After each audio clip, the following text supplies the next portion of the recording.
I'm going to record on my computer. All right. And if you're not muted, mute now so that you don't end up moving it around for everybody when you talk. So, and yeah, Anya, you have a raised hand. Anya, did you want to say something, or did you mean to raise your hand? Okay, so. No, sorry, I was just waving. Oh, okay. Hello, Anya. All right, so we'll get started then. So I already gave a little introduction. So before we begin, I know we're coming from lots of different areas of the globe, but Erin and I are in Brampton, Ontario. And so we would like to acknowledge that we're gathering here today on the treaty territory of the Mississaugas of the Credit First Nation, and before them, the traditional territory of the Haudenosaunee, Huron, and Wendat. We also acknowledge the many First Nations, Métis, Inuit, and other global Indigenous people that now call Brampton their home. We are honored to live, work, and enjoy this land. So just a little introduction, Erin and I are representing Brampton Library today at this presentation, and I'm a librarian in the Diversity and Adult Services department. So I get to do all sorts of fun programs that are for adults from diverse backgrounds, as if you didn't guess from my title. And I do a lot of things like book clubs and senior programs. And so doing Repair Cafe and maker programs with Erin is something really different that I enjoy a lot. Erin, I'll let you introduce yourself. My name is Erin Walker. I'm also a librarian at Brampton Library. And I'm the Makerspace and Digital Literacy Librarian.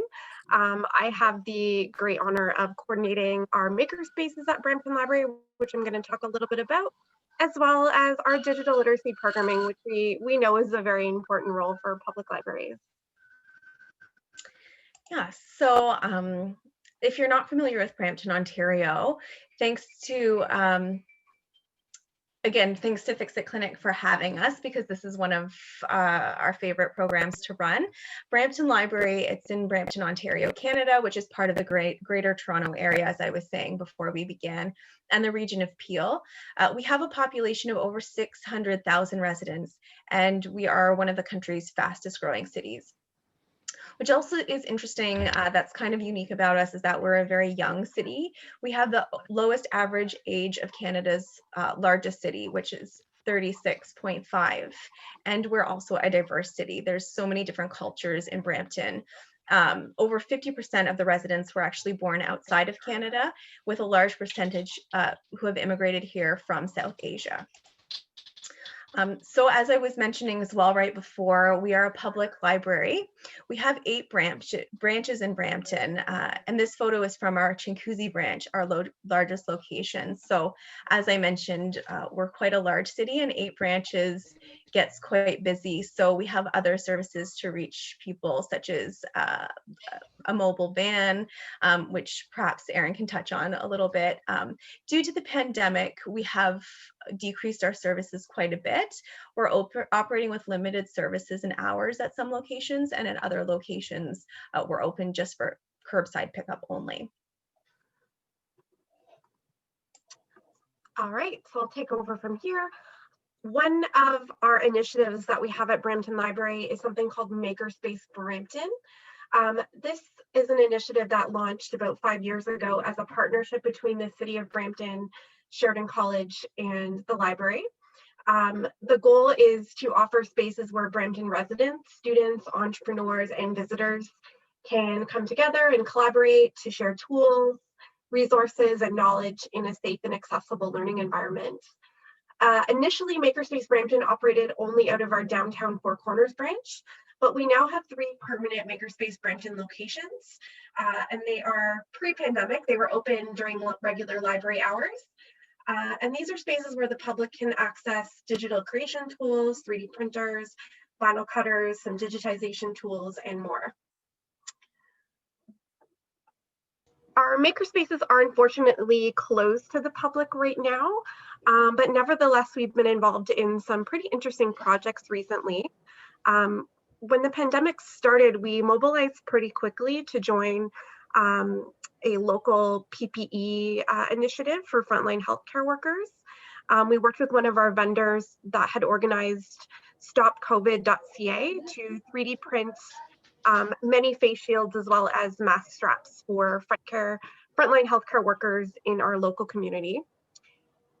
And right now, our makerspaces do remain closed to the public, unfortunately, but we have started offering a remote service called Makerspace On Demand. Through this, we meet virtually with our Makerspace customers to discuss their projects and walk them through the steps of preparing them to either be 3D printed or vinyl cut. And then we actually execute the job on their behalf. They can come pick it up at one of our open locations. It's been a really popular service, and we've seen some really interesting projects come through that we didn't normally see when we were open on a regular basis. There's been quite a few students printing headphone hinges because they need headphones for their online learning from home. So that's been pretty interesting. And one of the more interesting jobs of late that I've worked on is a customer who wanted to repair a relay switch for his classic car. And he sent me pictures, which is really neat. And that's something that's going to be featured on our social media very soon. So if you're not following us, it's at Brampton Library on Instagram and Twitter. So Repair Cafe is actually an event that we started offering under the Makerspace Brampton banner and partnership. And our very first event was held in 2015 in partnership with Sheridan Mission Zero. I'm sure many of you are familiar with the Repair Cafe organization. It's an international initiative based in the Netherlands.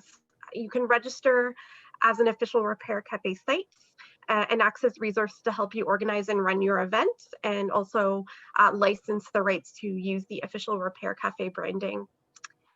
Repair cafes aim to reduce the waste we send to landfill and change society's throwaway mindset. Visitors are invited to bring their broken items from home and are paired up with a volunteer fixer who works with them to diagnose and repair their item. And we also have tea and coffee and some light refreshments that you can enjoy while you're waiting for your turn, or if you're just observing what's happening. Our very first Repair Cafe was a huge success for us, and it spawned a relationship with Sheridan College Mission Zero that has continued over the years. And since then, we've hosted a number of Repair Cafes on a regular basis at Brampton Library. These are by far one of my favorite events that we host. And for us at Brampton Library, they really check a lot of boxes strategically. They emphasize collaboration, the fact that we can accomplish more by working together, lifelong learning, that's a big one for us. So much valuable practical knowledge being passed on, often between generations. And it's a stimulating volunteer opportunity for adults in our community. Brampton has a very highly skilled population, particularly in technical fields. And we do often have adults looking to give back to their community. And this is a great option for them to participate in. Whenever we host one, the most common question we get is, when is the next one? And last year, due to such an increase in demand from our community, we've increased the number that we've been hosting. So we now, while pre-pandemic, we would schedule them quarterly, if not a bit more. So we continue to host a couple times a year in partnership with Sheridan Mission Zero. And now we also host independently under Brampton Library Repair Cafe. So how do our events work? We run them as drop-in events, usually from 11 a.m. to 3 p.m. With the last items registered half an hour before we close. It's offered on a first-come, first-served basis. Visitors will arrive, they have to agree to the house rules, there's a waiver they must sign, and then they register their item on the list and wait to be directed to the next available fixer. We emphasize that this is not a repair service. Visitors are expected to work with their fixer to diagnose and repair their items. And following the interaction, whether the item is repaired or not, everyone completes an exit survey. This helps us keep track of the number and types of items that are seen. And another metric that we like to keep track of is the weight of items that are fixed. So the weight of items that are diverted from landfill. And our last in-person repair cafe last year, the total amount was 307 pounds. So that's about all from me about Brampton Library and Repair Cafe. Feel free to reach out to Megan or myself if you have questions. And we did want to give Repair Cafe Toronto an opportunity to speak as well. We partnered with them and we are so grateful that they have lent their Zoom account for today's event. Wei Chu, I'm not sure if you wanted to give us a few words. Sure, I'll keep it really brief. So how do I get back to the view? Okay. Hi, everyone. Let me make sure I can see all of you. I think I see half of you right now, but anyway, so my name is YG Chan. I am here. I'm a co-founder of Repair Cafe Toronto, and it's great to be here. And I'd like to thank Peter for organizing this, and thanks Aaron, Megan from Brampton Library for inviting me to join you guys.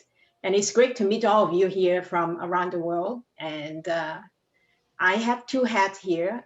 One of my role, I started a Repair Cafe Toronto 7 years ago. And then I started working at Sheridan Mission Zero.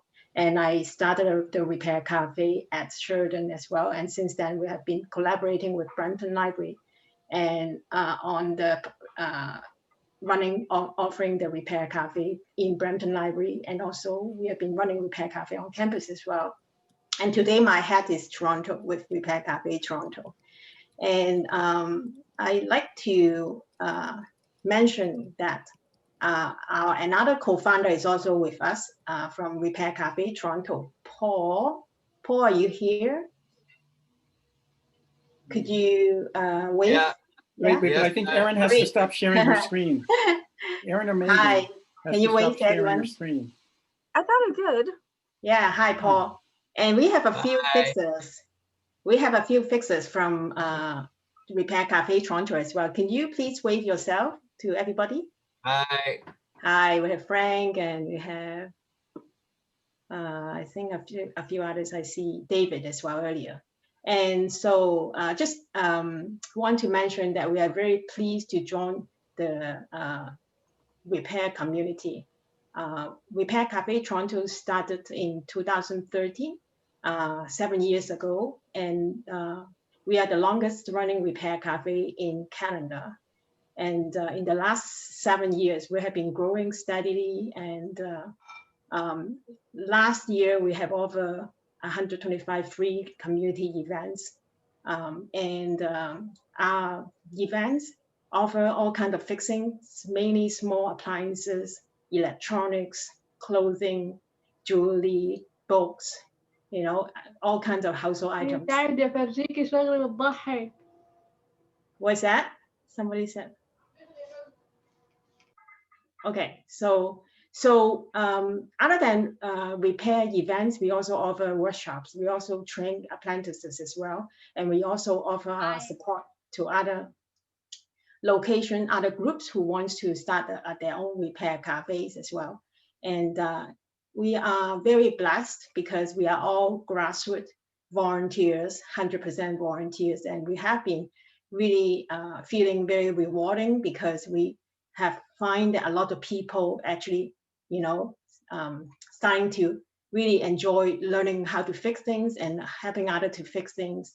And so we have see the repair movement gradually growing over the last 7 years. And we know that after COVID, we will continue to grow this further. And so I'm looking forward to today's repairs as well. So I'll pass the time over back to Megan. Thanks, everyone. Thanks, Wei Chu. So before we start, I just want to check to see if Emmy from Rethink Waste. Yeah, I was just gonna see if they wanted to speak. Okay. So you said it's Emmy from Rethink Waste? Yeah, I don't see her. Okay. Okay, all right. So we'll just launch into how today will work then. So again, as Peter was asking everybody, if you're comfortable, it's nice to know where people are attending from. So if you haven't yet renamed yourself to include your location, if you could just do so by clicking on the 3 dots on the top right corner of your picture, then you can rename yourself from there. So if you're comfortable, we'd really appreciate that. So we've got, I believe we have 13 people who are here today seeking coaching or guidance to repair their items. So what we'll do right now before we head into any breakout rooms is allow those each of those people to have just about 2 minutes to just briefly go over what the problem is. If any coaches need anything clarified, you can ask questions to clarify, but this isn't a time to diagnose the problem or give advice. We'll save that for the breakout room so we can get through that quickly and actually get into the breakout rooms and have time to really troubleshoot the problems. So that's what we'll be doing. So I'd like to say that presenters, since there's so many of us online, get ready to mute and unmute when we call your name, just so that, be ready to, and because we may not be able to find you to spotlight you. But the goal is to spotlight you in front of the General Assembly now. And for all of the fixers and observers, you should act like we're doctors on grand rounds in a teaching hospital, basically in this main room, okay? We've got a bunch of medical students in tow, and let's move quickly from patient to patient. Let's get an initial diagnosis and suggest some things to try in the breakout rooms. Try to move quickly, but also this is a teachable moment. Let's see what we can, if there's something you think we should all learn from it, speak up.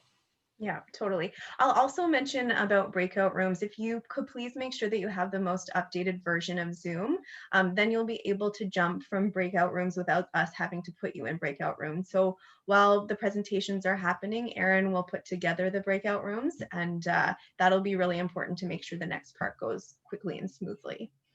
Okay, so let's get started then. The first person we have is a returning participant, Anya from the UK. Are you here? Yes, I'm here. Hi, thank you for having me again.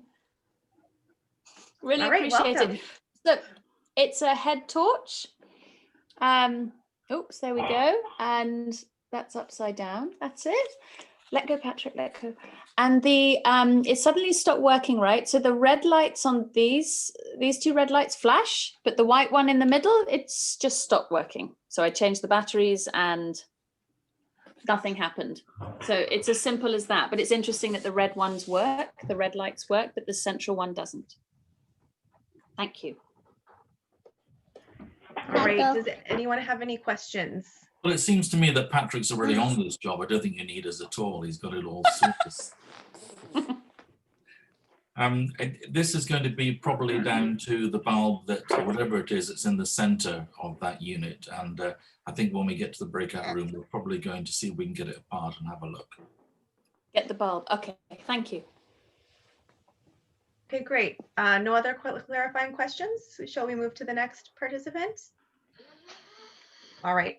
Next, everybody else is new. Nobody else is returning. So we have Dorothy from Albany, California. Dorothy, are you here? Unmute. Yeah, hi. Perfect. Hi. All right, go ahead. I have a Singer sewing machine, somewhat old. It's English made, and it's the timing of the thread, bobbin thread, and the needle thread seem to have gotten off, and so it's not really sewing.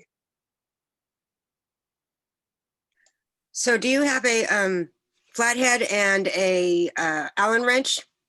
You will need those things to start your fix. I do. Yep. Hi, Dorothy. Have you checked if you got the manual? Do you have the? Well, yes, I have. I downloaded something, but it's really very technical for people who are doing service, and it's. But I also have the regular little manual that came That's with fantastic. It, having the old one. So what I do with sewing machines first is I check I've got the threading right, top and bottom. Oh. Yeah, And I've been working. I do Sorry, it go wrong ahead. myself on my own sewing machine. And also, if you've got a vacuum cleaner, see if it suck the fluff out, because quite often that can build up. I understand. Yeah, I did check that, and actually, it was serviced not long ago. Oh, okay.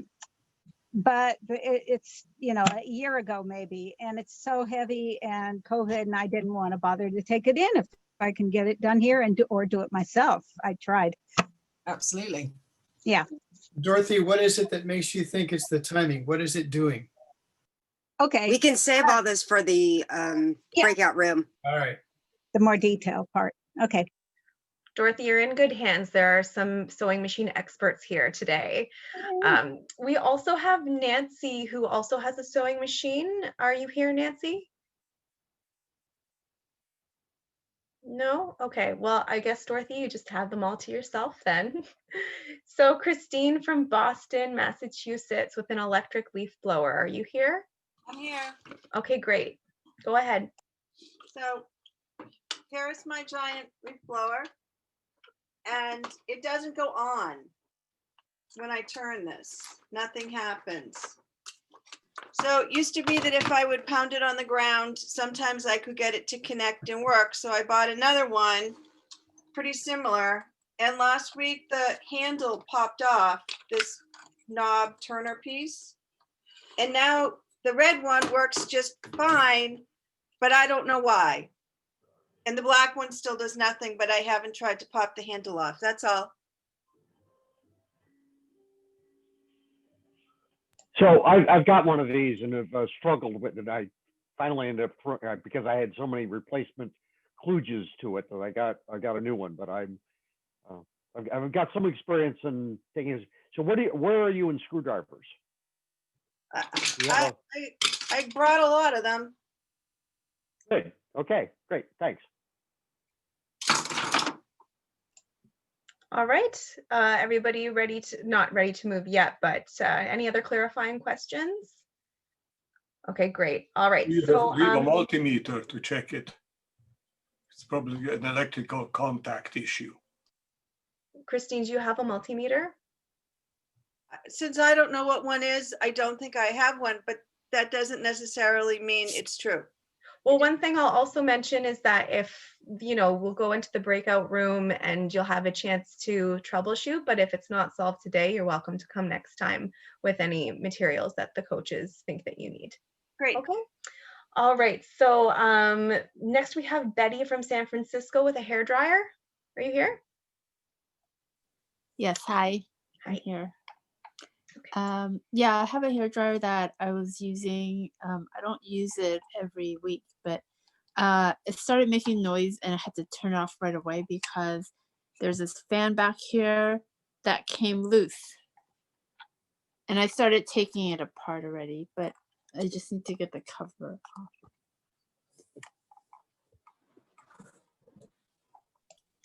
All right. Can I just be clear what's come loose? I'm sorry, Betty, I didn't get that. What's come loose? As I was using it, the fan in this back area. The fan inside that cover has come loose. Is that right? Yes. Okay. I had to turn it off because it was rattling in there. Yeah. It was pretty frightening. And without it, is it still working? Without the Don't even try it if the fan is loose. Have to take it apart before the fan gets stuck where it shouldn't. I believe, Danny, you had a question? Yes, without the back part of it, when you turn it on, is it still working? Yes, it works, but it rattles. So it's basically just refixing the backside. Yes. Okay. But the backside does not. I tried twisting it because I have other hair. Yeah, I could tell you more. It doesn't. But it's still working. So for the problem now, it's still working. It's just the backside that's loose. Yes. Okay. Actually, it's not the backside, it's the fan that's loose. A fan. Okay, I think that we can troubleshoot that in the breakout room. Does anybody have any other clarifying questions? Does it make any smells? Can you repeat that question, Mark? You cut out a little. Does it make any funny smells? Funny smells. Oh no, I have to turn it off right away because the fan was loose in this area and it rattled. So I had to turn it off before it started doing other things. But no smells. Okay. All right. Okay, so I believe that's the good amount of information. We're going to move on to Ishwari from Santa Fe with a steam iron. Are you here? Yes, I'm here. Hi. Wonderful. Hi. Hi, everybody. So here's my iron. It's a steam and dry iron. It works really well on the dry side. So the heating is not a problem. But when I use it as a steam iron, it started oozing some kind of, I guess, mineral deposits from here. And so I've cleaned it at least 3 times with the vinegar, water, you know, and it, according to stuff I found on YouTube, but it keeps doing it. So I don't know if that just means there's a lot of gunk in there or if there's something else that needs to happen. The other thing is, I have to actually unplug it when I want to turn it off because it seems like the light stays on. I disconnect the electricity. So something's not exactly right with this heat control. Are you using distilled water? Yeah. I didn't used to. Yeah. But I have some here to, you know, I think maybe over the years it gunked up from that. So yeah, I mean, that may be it, but I don't know if you guys can help me do like a deep clean of the inside. But like I said, I've tried the cleaning with the vinegar water solutions and it didn't seem to bring it back. You're probably going to have to use commercial descaler for that because what's happened is that before you started using distilled water, the mineral deposits in your local water that you're using at the tap will have accumulated, and it can be shifted, but it needs to be shifted by some fairly robust commercially obtainable descaler, which will probably clear it out, and that's what you're getting through it at the moment. Yeah. Okay, so the vinegar is just not strong enough.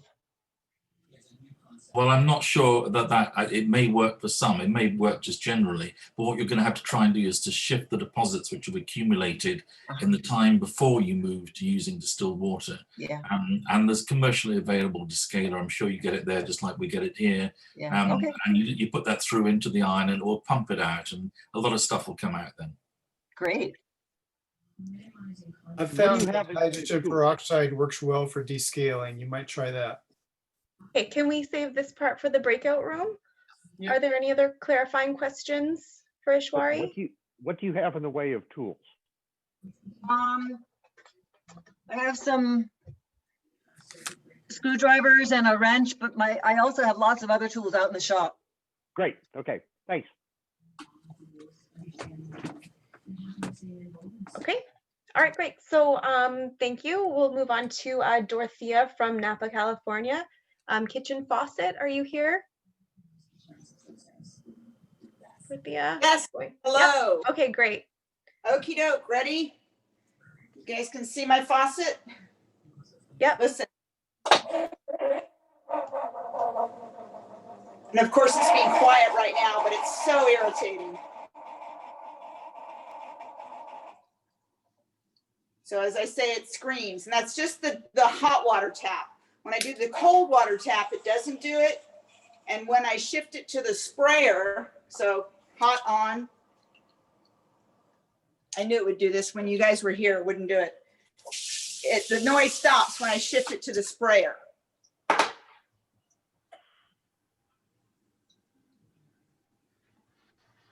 All right, any questions?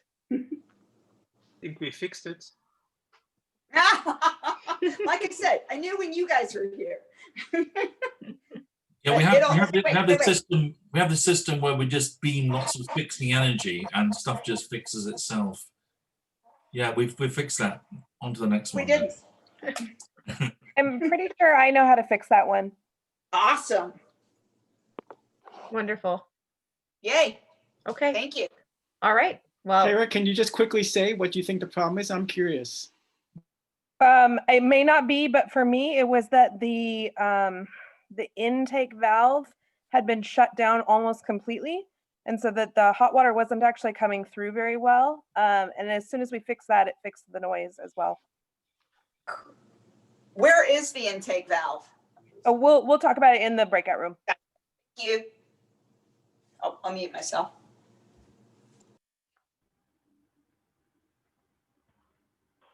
Sorry, I was muted. Okay, so if there are no other questions, we'll move to Morgane from France. You have an e-reader, Kobo. I believe I saw you at the beginning. All right, yes. Go ahead. So yeah, I broke my screen here, which is here, and order a new one.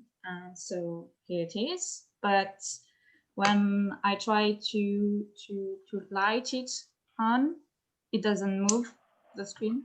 I tried everything. Went to Repair Cafe to have some advices, but they couldn't. They just told me like try to unplug everything and do it all again. Try it all again over again, but it doesn't change the thing. Like I don't know why. The battery is on, it works. When I do that, there is a little light, but there is no connection between my new screen and the motherboard.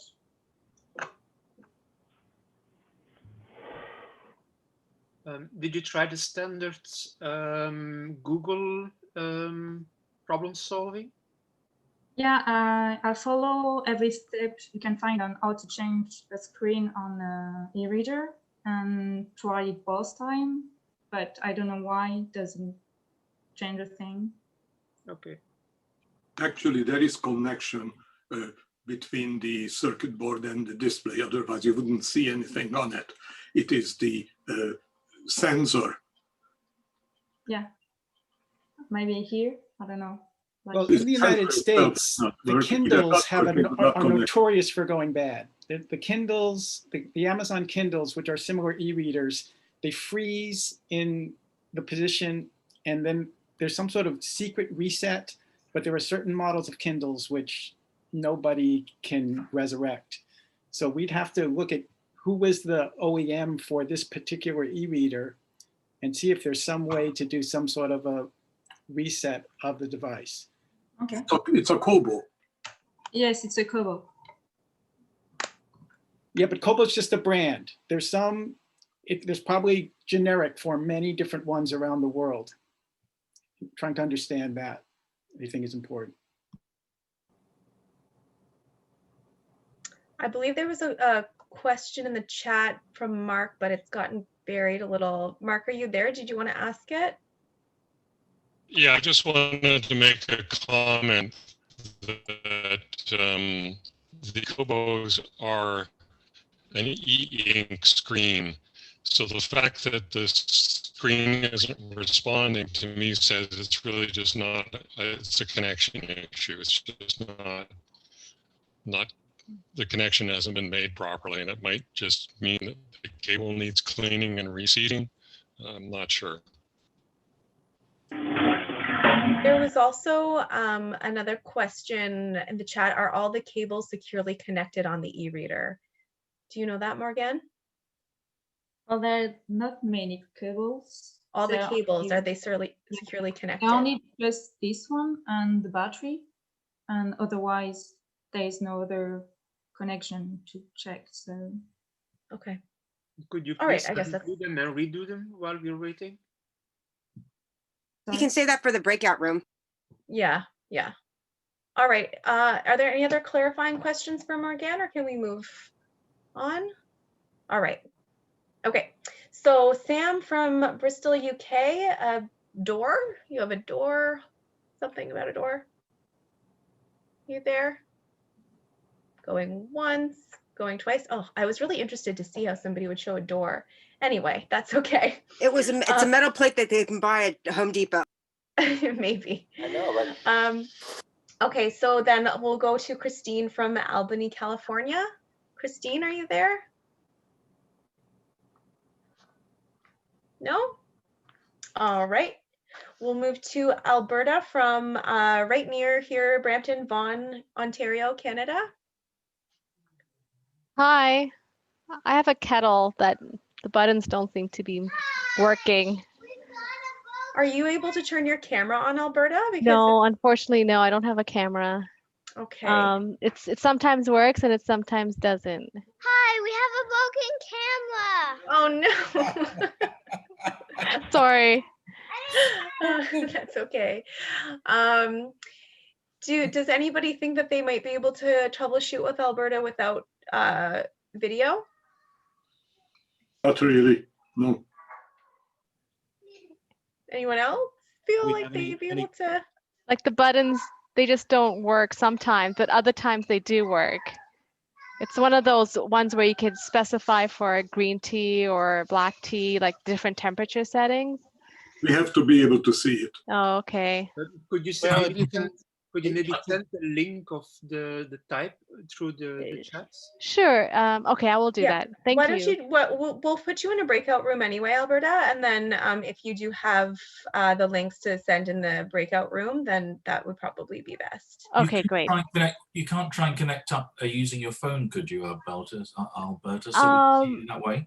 Well, yeah, I could try that. Maybe in Because the. your phone's bound to have a camera, and at least that way we get to see it, perhaps. Okay, sure. You I'll could try stay connected on your computer if you want, and then also join through your phone.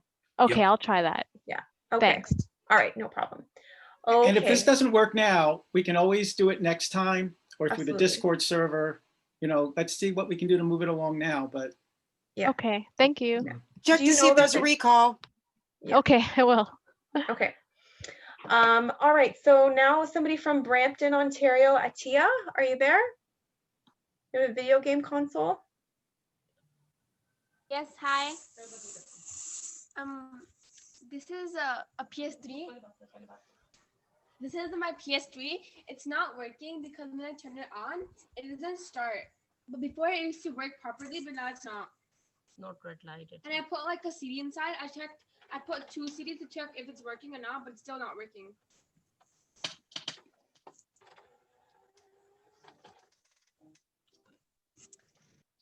What does it say on the screen?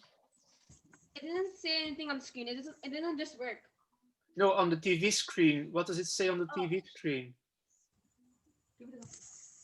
Just wait. Can you wait for a second?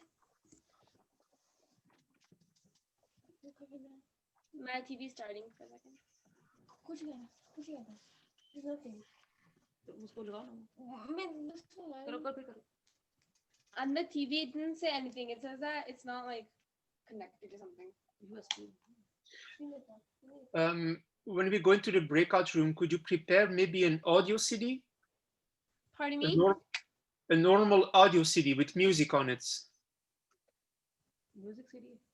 An audio CD. Oh, it's a movie CD. A normal music CD. So a CD that's not used for playing games. So oh, so like a music CD? For the breakout rooms, if you can prepare an audio CD, so we can test if it's still working. Okay. Thank you. No problem.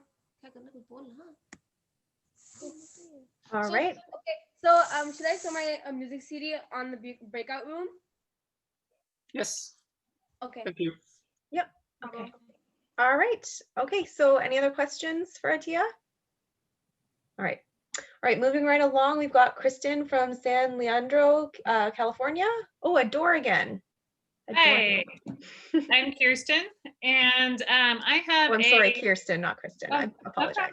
It's a Schlage closet door, so it's got this little kind of indoor, inside closet handle.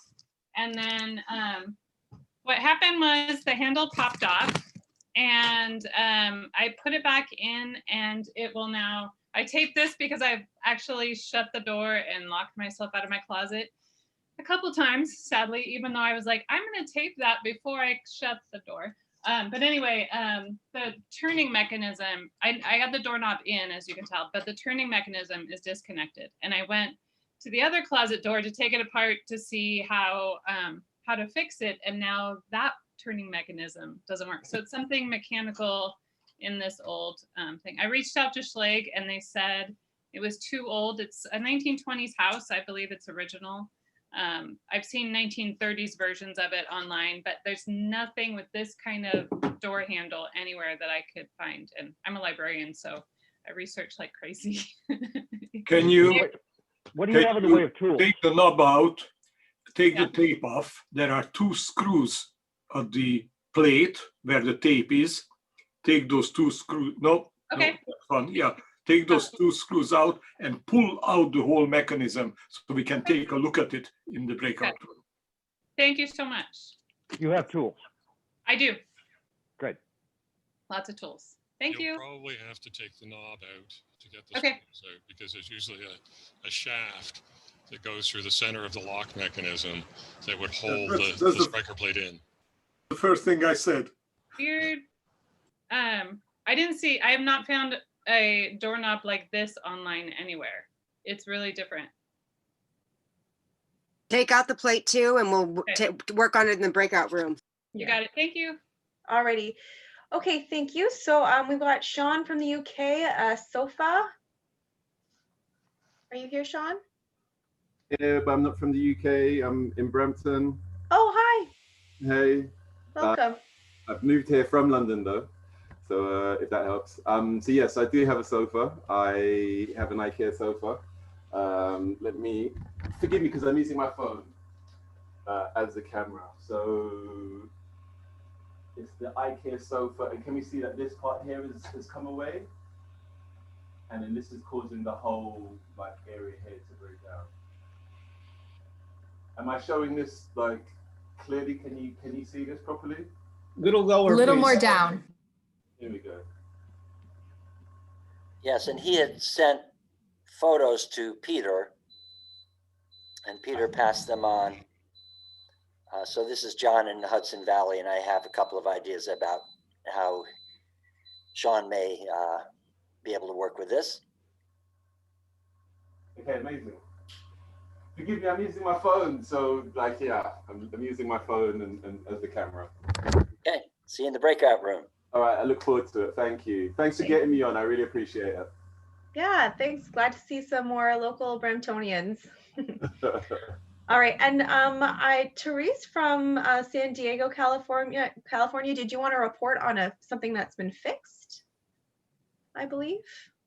Are you here, Therese? No. She emailed me and told me she might not make it. Okay, so no worries. So that brings is there us... anybody that I communicated with who didn't present? Okay. All right. So I think Erin's been working on the breakout rooms in the background. Are they ready to go, Erin? They are ready to go. We have 13 rooms. Whenever you're ready, I can open them all. You should all have the ability to join whichever rooms you would like and to move between them, as long as you have your Zoom is updated to the most recent version. If you don't see that option, you might need to go exit and then update your Zoom and come back in. So are we ready for me to launch the rooms? And I'll also just mention, Erin, that rooms? if we see that there's a breakout room with not many or no coaches in it, and another one that's overflowing with coaches, we might come and bug some people to go and join the person that doesn't have anyone. Yes, thank you, Megan. Yeah. Can I ask to be put into a breakout room? I'm not sure if I've got the right update. I've recently updated Zoom. Sure, if you need to, it'd be easier if you did so that you can just freely go in and out, but if you need us to help, that's fine. Yeah. So guys, before you go into the breakout rooms, there's a pin video option that will allow you to pin the video on the presenter if all the coaches start talking too much. So that's a trick for keeping the spotlight focused on the person who's presenting or whoever you want. Where's the pin, Peter? It's pin video. It's when you hover over somebody's window, it shows up. And then don't just leave. Come back and report back to us in the main room. I mean, we're hostage here. We have to stay, but we want to know what happened, what transpired, and if you need a second opinion, or we might regroup coaches or reshuffle people based on what's going on in the breakouts. So, And maybe I'll add that when you finish at the end, there are two buttons. One is leave the breakout room, one's to leave the meeting. So pick the leave the breakout room so that we can all come back to the main group together. But even do if know you if you leave the meeting accidentally accidentally, you can always come back by just clicking on the original Zoom link. It'll bring you right back into the Zoom. Yeah. If you accidentally click the wrong button. Okay, thanks for that. All right, I'm gonna open all the rooms now. Okay.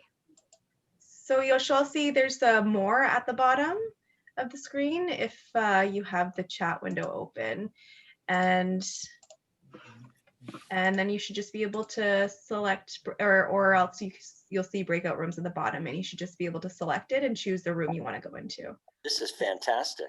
And remember, we can, the goal here is to share what you know so that everyone here learns more about fixing. So repairing things is actually a serendipitous side effect of this whole process. Okay. I need help in finding Sean, oh, I see, IKEA sofa. Sean was the sofa. I'm good, thank you. Great. I'm still here. Yeah, I'm still here.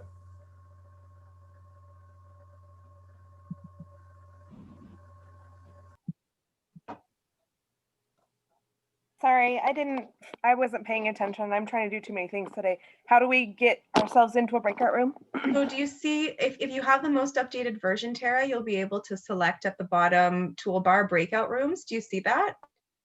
No, so I probably don't have the. Probably don't.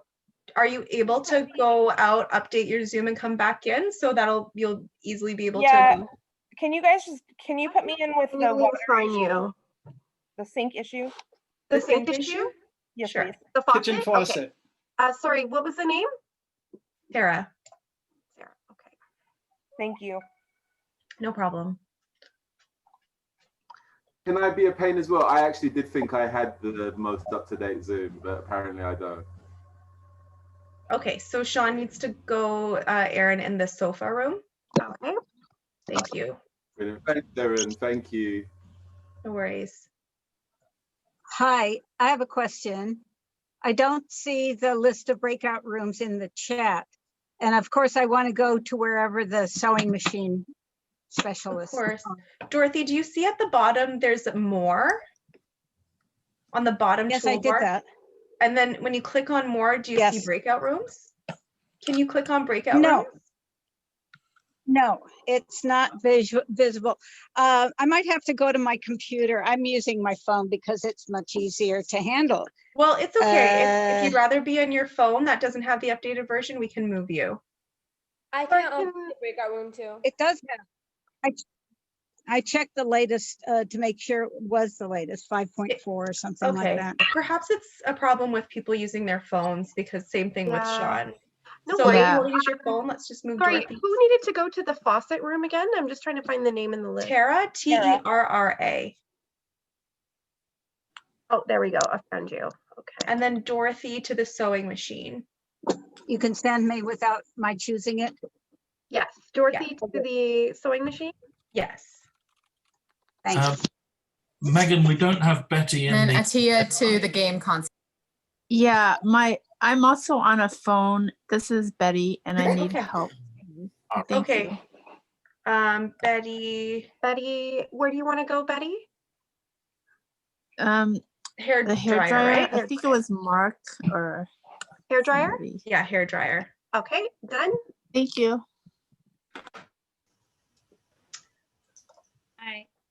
Hi, this is Linda. I'm from Berkeley, Hi, and Linda. I'm on my phone too. Could you say, I'm just doing research. We've been doing repair cafes here in Berkeley for the last few years, and I'm trying to figure out how we can do this online. Hi, Peter. That's exactly how Aaron and I figured this out. We just came and lurked a few times, and yeah. So we're Hey guys, can we get everybody into breakout rooms before we have an extended conversation? We've got a lot of people still trying to figure out. Could you send me to the leaf blower? I'm interested in the leaf blower. Sure. Okay, that's Linda, right? Yeah, Linda. Leaf blower. All right, done.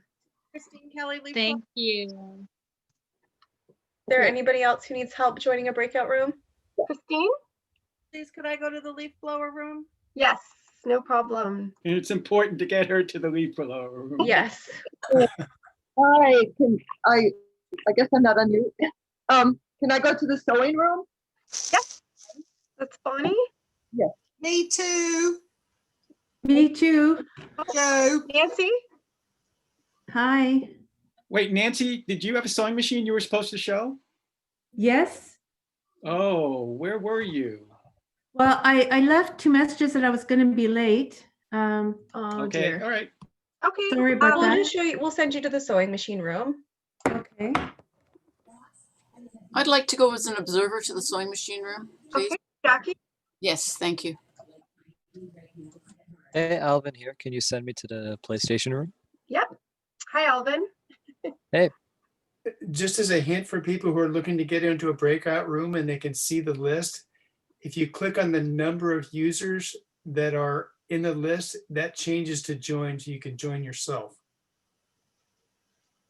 Also, a question for the moderators. Cece would like to know if the breakout rooms are being recorded. If not, she wants to know if she can record it. Yeah, she can record, but I think she needs to be a co-host, and I don't think we made her a co-host. We can So- change that. Let's see. So the original question, are the breakout rooms being recorded as part of this whole thing? No.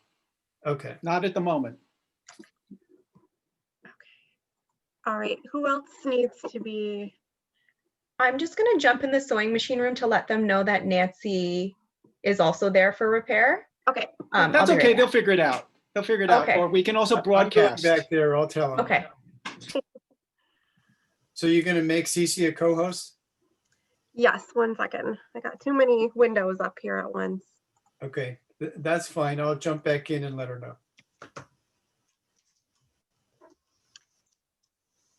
I wanted to give everyone else a chance to get delegated, but could I go to the blower room? Sorry, this is Amanda. Yes, thank you. Hi, Amanda. Hey, Peter. I love your hair.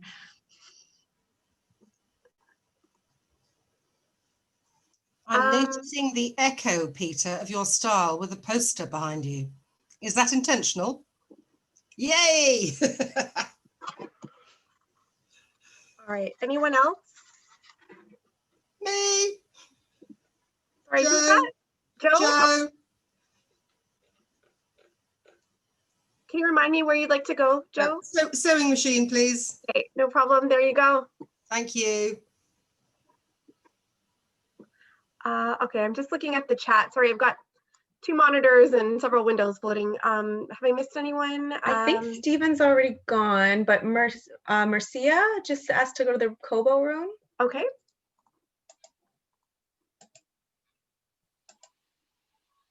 Oh, wait, no, Steven hasn't already gone. Oh, okay, Steven wants to go in the doorknob. Doorknob room.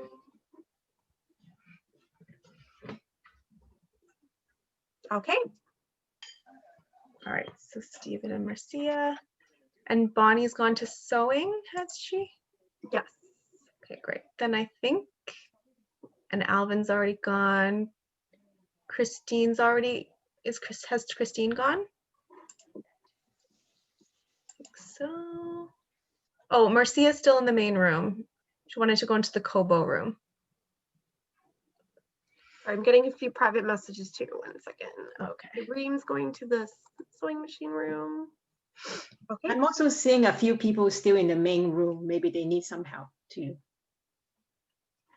Yeah, so those who are still in the main room, if you have the updated version again, on the bottom, if your chat window is not open, you should see just breakout rooms, and you can click on that to join a breakout room. If the chat window is open, then it'll say more, the 3 dots, and just click on that at the bottom right, and then click on breakout rooms, and you can just go yourself. But if you don't see that, then we'll need to place you. All right.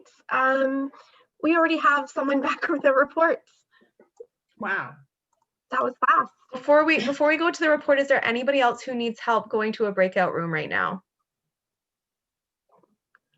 Okay. I think Albert needs to. Oh, Albert's back. Okay. Alberta or Albert. it's Alberta, sorry. Oh, sorry. Okay, great. Hi. Let's hear it, Alberta. So yeah, Wade and Nick were great. They helped me. I just need to come back next meeting and be prepared with a meter and a proper video to show my items. And where are you located again? I'm in Toronto. So the question is, can we do some bridging between the real world and the virtual world where maybe they can get you a multimeter or something?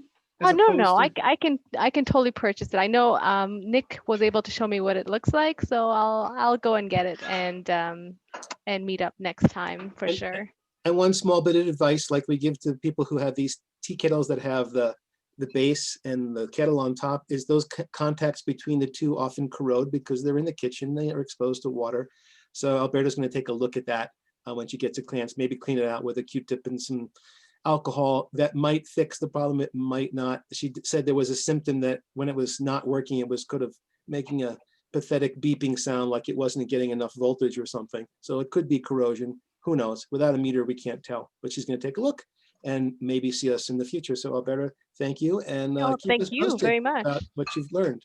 All right. Cool. Albert, since you're in Toronto, you're also welcome to contact Repair Cafe Toronto by email. I am sending you the email address here on chat, and so you can email us if you like get some more advice or help. Great, thank you, Wei Chu. You're welcome. It's on chat now. Great, thank you guys very much.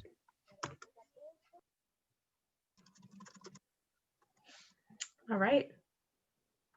Success already. All right. Nick, I'm surprised to see you here and not in the sewing room. There's 2 sewing machines in the sewing room. I know, but I don't just do sewing machines. He's not a one-hit wonder, Peter. As you can tell by his headwear, he likes tea kettles as well. And I see my student Althea. I think she's in. Yeah, I just sent her to a room. She messaged me. Yeah. Thank you. Thank you. I think she needs help. No worries. Mom, you're still in the main room. You should go to a breakout room. See them. Do you know how to do it? Can you hear me? Yeah, I can hear you. Okay. Yeah, I was thinking of going to the Colo one. Okay. And then I thought, well, maybe I'll just wait until they come back and hear their. I think you should go, if you want to observe, you should go see them in action. Yeah, okay. And I don't have at the bottom of my screen what you're mentioning to get. Well, I'll send you there, Susan. Okay. And how do I come back? There'll be a button that says go back to the leave, yeah. and then it asks you if you want to leave the meeting or go to the main room. Okay. Oh, there you go. Well, hi, Megan. This is John from Hey, the Hudson John. Valley, returning from Sean's breakout room, the sofa, All right. the IKEA Okay. sofa. Hey. How'd it go? I think it went very well. And Jessica from Lund was, we both were working on this one. Because it's IKEA and it's from Sweden. Exactly. And I have this couch. Yeah, Wow. yes, yes. Sure, it's from lucky. Sweden. Sure. Has intimate knowledge of this product and what goes on with it. I got it from a friend, so I had to reassemble this couch as well. And it's one of those typical IKEA where I assembled it and then there was one piece and it's that metal piece that is so important. I'm like, oh man, I gotta take it apart again and put it back in. But yes, okay. So you tell them about the fix, John. Well, it's very cute because Sean said, Sean well, to tell us about the fit. Sean, well, he can. Sean, you tell us about the fix. So what John's given me a couple of suggestions. John and Jessica, they've both given me some suggestions in terms of getting, initially it's a product called C-Glue, which is a glue, a moldable glue. So I'm gonna whiz out to Lowe's, and hopefully Lowe's will, because Lowe's is quite a robust store. So C-Glue, thank you, C-Glue. So I'm gonna pick some of that up, and I'll use that to, so where the backboard has come away from the siding. Forgive me with my kind of non-technical terminology, but where the joints have basically come away from each other, I'm going to use the Sugru to align those, and then to reinforce it, I'm going to pick up some metal tape. I'm going to use 2 screws, probably an inch, maybe inch and a half, as suggested, and then I'm going to reinforce the side to the back, so to really reinforce it. So I'm going to go away. I'm going to go out this afternoon. I'm going to purchase those items, and then I definitely want to feed back to you guys how I got on. So Peter, how would you best suggest I do that? Should I email you? Should I wait till next time around and join the forum again, or? Email me, or we can go to the Discord server and try it there. Okay. If you're up for it.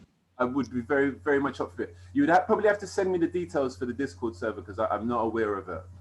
Okay. And John, could you hold up the plumber's tape and talk? Okay. Yeah, you're calling it plumber's tape. We're calling it metal tape or strapping. Comes in so handy in so many ways. It is. It's one of my favorites. So there we go. Why Sugru, which is expensive, versus plain old wood filler or Bondo? Why did you choose the Sugru? Because Sugru's pricey. Because I thought it would be stronger with a particle board. If this were a wood sofa, if this was a wooden frame sofa, then I would definitely go for a different product. But because of the particle board, I thought the Sugru would be the better choice. Okay, thank you. And Sean, I enjoyed, he described why this one corner of the sofa has come apart, and it's because it's his daughter's favorite corner. It's where she likes to sit, and so how kids will push with their feet and and move around, and so that's what happened. Yeah, it's her spot. Her spot. Exactly. Yeah. Now listen, I really, really appreciate this very, very much. It's been broken for a couple of months now, and I've looked online, I've gone down to IKEA, I've done all sorts, and I've made no progress. And it seems that these types of skills for individuals in my kind of generation, as it were, we're losing so many skills, and these types of handy person techniques, and for our generation they seem to be lost. So yeah, this has been so helpful, and so I'm very appreciative. Thank you for getting me on. I'd been messaging Peter all week and emailing, can I get on? As soon as I heard about this, I thought, yeah, you guys would probably have the skill set and the knowledge to help me out. So thank you very, very much indeed. I'm very appreciative. Well, yeah, what you just said, Sean, is really important, and thanks for saying it. Yeah, thanks so much for that feedback. I got all warm and fuzzy when you were talking, so that's why we're doing it. Yeah. Thank you. Yeah. I hope that you come back. Well, you're welcome to look at others or hang around. You're always welcome to come back, even after we fix this. We love fixing families. Bring the whole, get some popcorn. I'm sure your daughter will break something else. For sure. Actually, put her to fix this. How old is she? She's 9. I'm gonna get her involved for sure. Oh yes. Yeah, perfect. for Yes, sure. perfect. Great. Okay. So guys, this is wonderful. Look, the world is in lockdown. Our governments are dysfunctional, and yet we are able to do this remotely, no hands-on. Okay, look, Ma, no hands. It's great. Boy, the breakout rooms have really, right? They've gotten better and better. Yeah, they have. Yeah.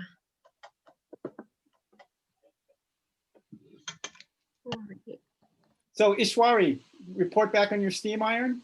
What's going on? Yeah, I just got a couple of pieces of advice. One was to use the hydrogen peroxide, and I had to ask, I just put it inside the thing and let it sit for an hour and dump it out, and then use water to sort of flush it through and see what happens. So that's one thing I'm going to try. The other one is it's a product called CLR, which is some kind of like a lime removal chemical thing. And so I'll try the same thing, mixing that 50-50 with water, but you can only leave that in a couple minutes and then dump it out, and I'll kind of go from there. So I've got a couple things to try, and I'm not going to take it apart. Process with the lime removal, that's also referred to as descaling. Yeah. Yeah. So, but there's a product that's actually like a household cleaner you can use. And Mark, I think, looked it up and said that, gave me the 2-minute thing and the 50-50 with water. We decided that it doesn't make sense to open it up because apparently these things are gnarly and not very friendly to actually tamper with. So I'm going to try the 2 ways of cleaning it.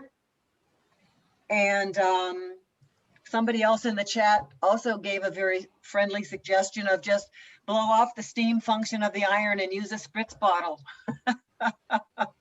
So if I can't fix the steam part, I still have a pretty good iron, and I could try that. But yeah, I'm very happy. I've got a few things to try. Awesome. Yeah, thanks. Amazing. Okay, and Dorothea seems to be back with her sink. Yeah, she has to unmute though.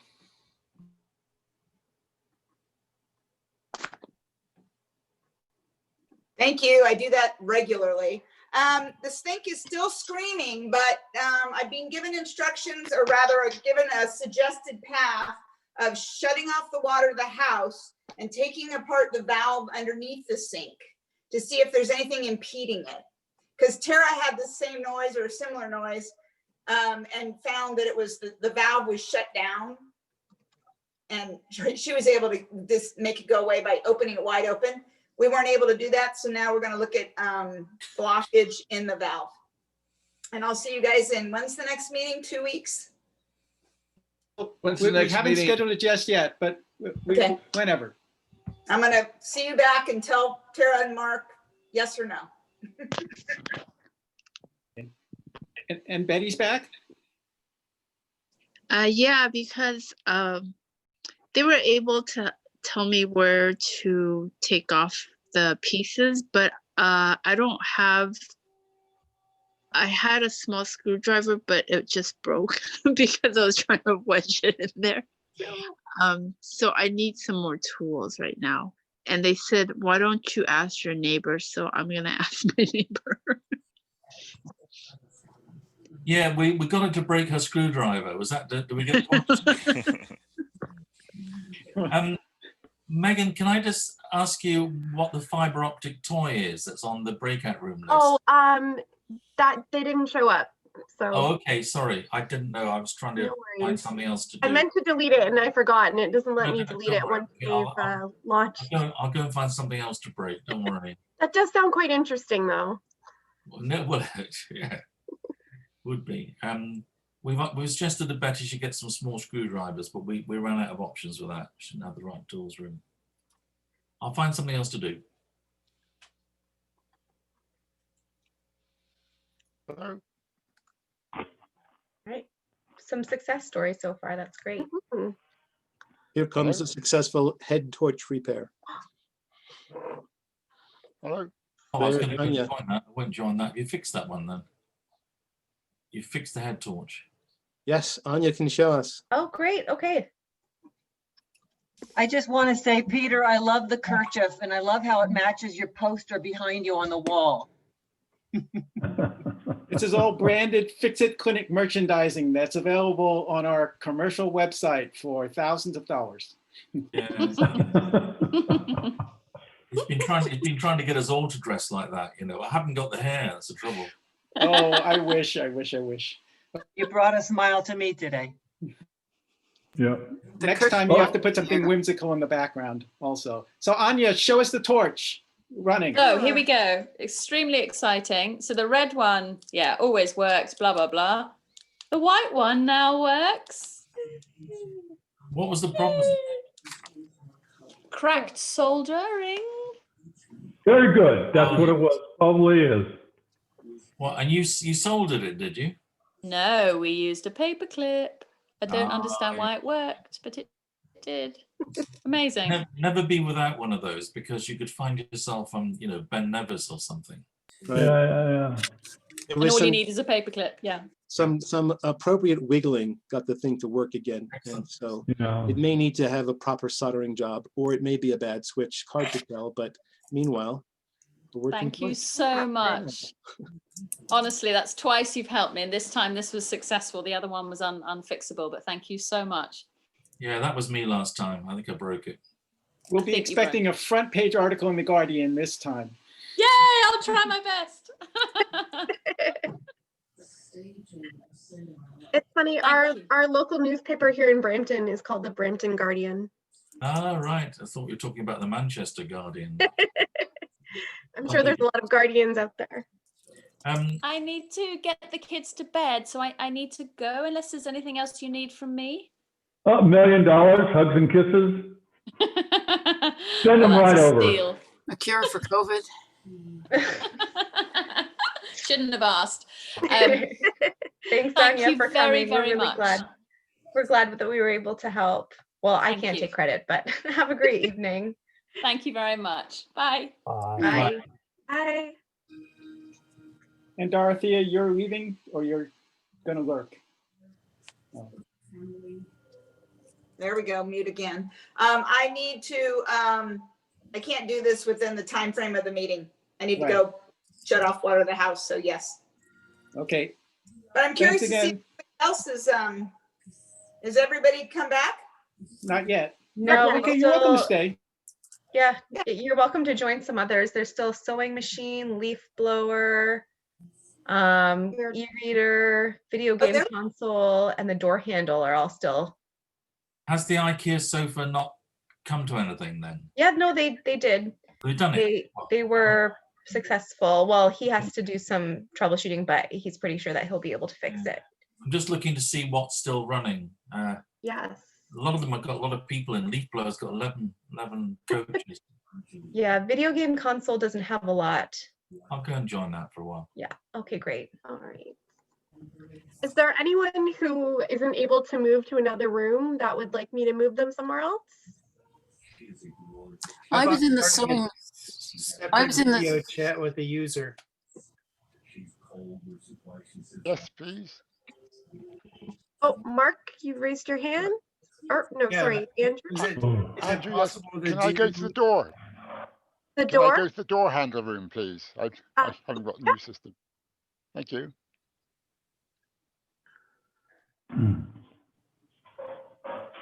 Oh, sorry. Who was that again? Can you say your name? Andrew. Andrew. Rickery, Okay, perfect. UK. Thank you. Door. There you go. I gave up on the sewing machine room because the camera just didn't stop jiggling and I was starting to get a headache. Oh. You got the door lock fixed. Is there anywhere else you'd like to go, Jackie? No, I think it's aggravated. I get migraines and it's sort of pushing me towards the edge. So I think I'm going to say thank you very much. Well, thank you for coming. No, and I would like to report that I never did get my umbrella fixed. I did try one of the solves, and I've got another one that I've got to try, and I haven't done that yet. But anyway, I shall see you folks another time. This is wonderful. Keep up the good work. And Jackie, you can always use pin video to keep the video fixed on a single person. No, the issue was that the person whose sewing machine was being fixed was moving the camera all the time, and it was and so that the fixer could see the issue, and if she had a way of stabilizing her camera, but you know, each person has what they've got, so there you go. Anyway, another time I shall see you all. Take care. Stay safe. Thanks for coming. My pleasure. Megan, could I make a suggestion? What's that, Frank? Some of the breakout rooms are now empty. Basically, it was done and nobody is in there. If you could take them off, so when we go back to the list, we don't have to try. Can you do that, Erin? I'm not able to, I can only close all of the rooms. I can't close any individual ones. Oh, I see. Okay. Yeah. You know what I mean. Maybe Zoom will upgrade that feature. Yeah, actually, you can make that suggestion to them. For sure, yeah. All right. Okay, Kristen is back with her door. Kristen, Yeah, Kirsten, Great. yeah, report back. Definitely want to hear about this. All right, here we go. The cat's happy, I'm happy. It's turning.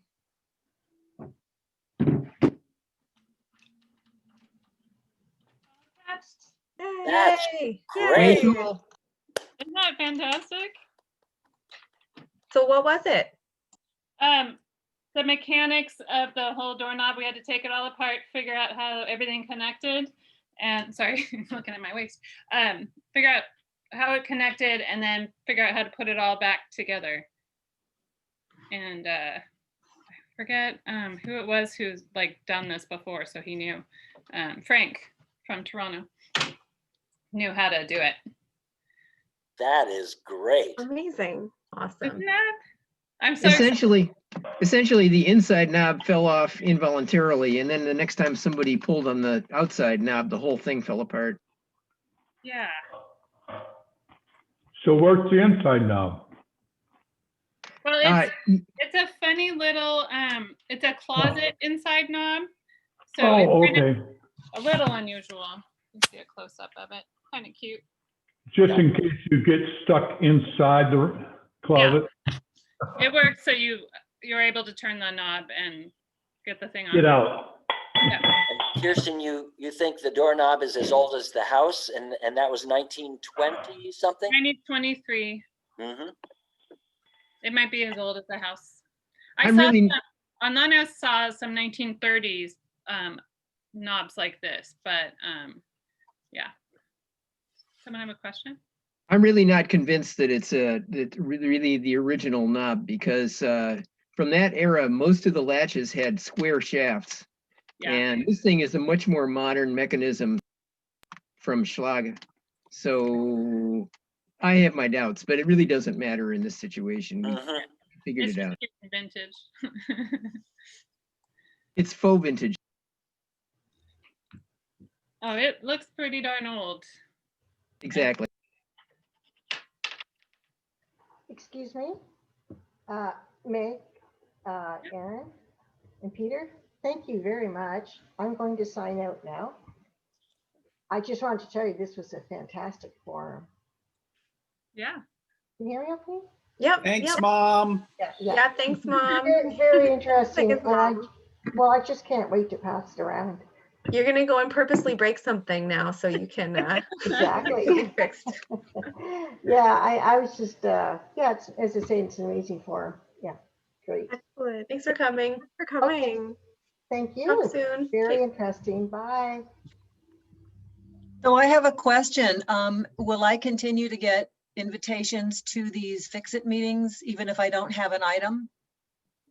If you sign up for the fixers list, send me an email and I'll get you on that list.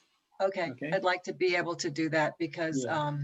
yeah, it's fun and it's interesting, and I'm amazed at the amount of progress being made on things. And I'll come back and report on my item as well. And remember, our goal is to assimilate you into our global fraternity of global fixers, because you know about stuff too, right? So. Well, as a psychotherapist, I don't know that I could do any fixing online with you guys. We just had a mother and daughter online psychotherapist. We need you. We need you desperately. Open a breakout room. Let's go. We'll have a Fixit group, group therapy.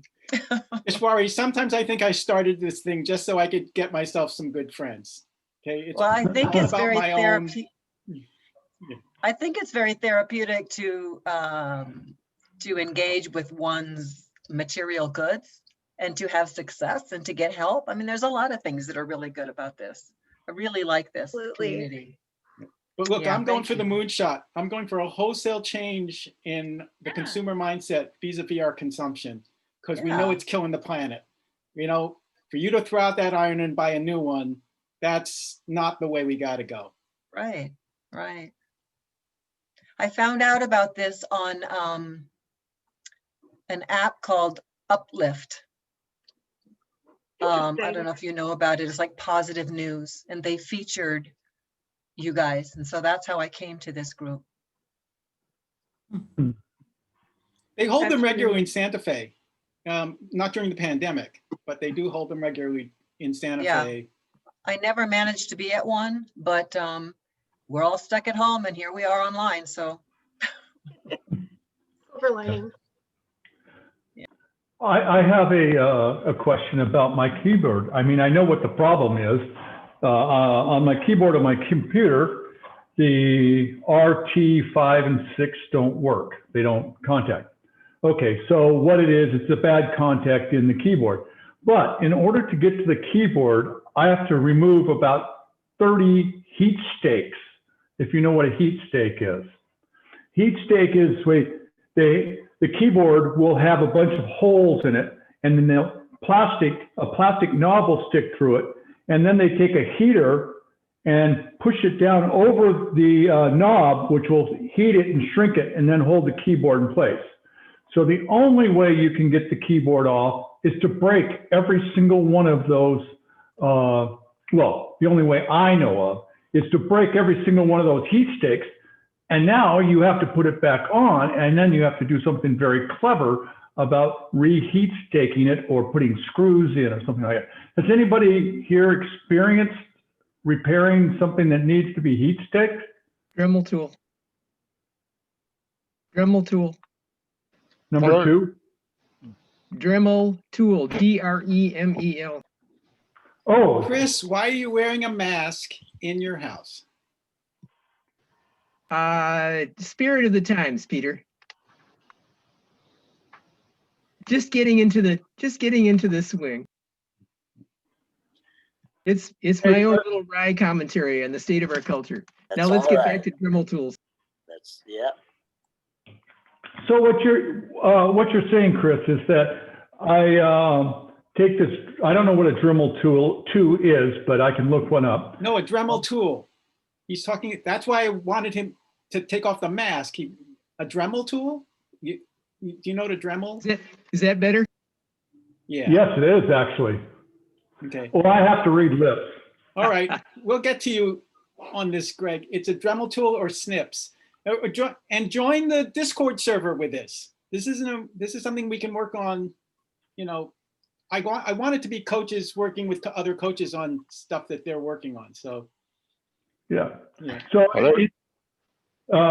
Chris, you're saying that I take this tool and cut off all the heat stakes? Are you a lip reader only, Greg? No, I do both. I have to do both. Okay, so I'm not very good in either one of them. So, okay, so just ask for clarification if I don't put this in a clear way, but a Dremel tool is actually a very tiny handheld electric rotary thingy that has a little fine grinding tip at the bottom, at the business end. Are you with me so far? Yeah, Okay. I got it. You know, I have a Dremel tool that I've fixed many times already, but this is a smaller one. Okay, and what you want to do is use your Dremel tool to grind off all of those heat stakes. And then okay, and then? When you're ready to reassemble it, you're going to use hot melt glue to pin down the circuit board on the former heat sticks. Yeah. Hey guys, Oh. let's bring this to a breakout room or something. If we're going to go into this level of detail in the main room. Or use a soldering iron to melt the tip. Use a fine soldering iron afterwards, and if you can just break off just the top bit on its own, then you can use a soldering iron and push it down, and it splays it out a little bit. Peter, that brings us into a little separate subject of the hot glue. There are different kinds of hot glue. And I have found that there are some kinds that, you know, that you put them on there and they hold for a while and then they just sort of crumble and go away. So what kind of hot glues? I don't know all the kinds of hot glues. So can somebody educate me on hot glues? Preferably one that's hot enough to melt the plastic you're trying to glue as well. but I don't know the different types that are available. There are premium hot glues available, and if you look on Amazon or Google it, you'll find. And I have just recently purchased some, and I don't have good data on how great they are, but I think I agree that some of them are no good, are barely anything. They just hold things temporarily. Yeah, that's what I don't want to have, because you're pressing on the keyboard all the time, and you'll pop off all these hot glue spots, and then you got a real disaster on the thing. So High it's one of those. temperature. There's a different temperature, high temperature hot glue too. Yeah. Yeah, that's what you need. But if you can get the top off carefully, then you can just get a fine tip soldering iron and push down in the middle of the stake afterwards. And that was great. Anyway, can't you thicker fabric? Like a linen or something? So, okay, so what I found with doing that is you're going to sacrifice your soldering tip, because it kind of ruins the soldering tip, the plastic does. No, you can clean it off. The soldering tip cleaner, you can clean it with those. They're sort of slightly abrasive. Well, keep a soldering iron, keep a tip for the purpose. Keep a general tip that you use for that sort of thing, or several. Yeah, right, exactly. Okay, yeah, okay, well, you know, it's the computer that I'm talking through right now. And this computer has been working like a charm, like everything works. And again, if it works, don't fix it. And so what I've done is I got an external keyboard on my computer here. Perfect. So, makes sense. well, thanks a lot, guys. I appreciate that. I'll give that a thought when I get desperate. Yeah, wait till you've got nothing to lose. Yeah, exactly. I have a lot to lose with this one. Got a beautiful screen on it, you know, high resolution screen. And so, you know, I just, when I was a child, my mom sewed all of her clothes and my sister's clothes.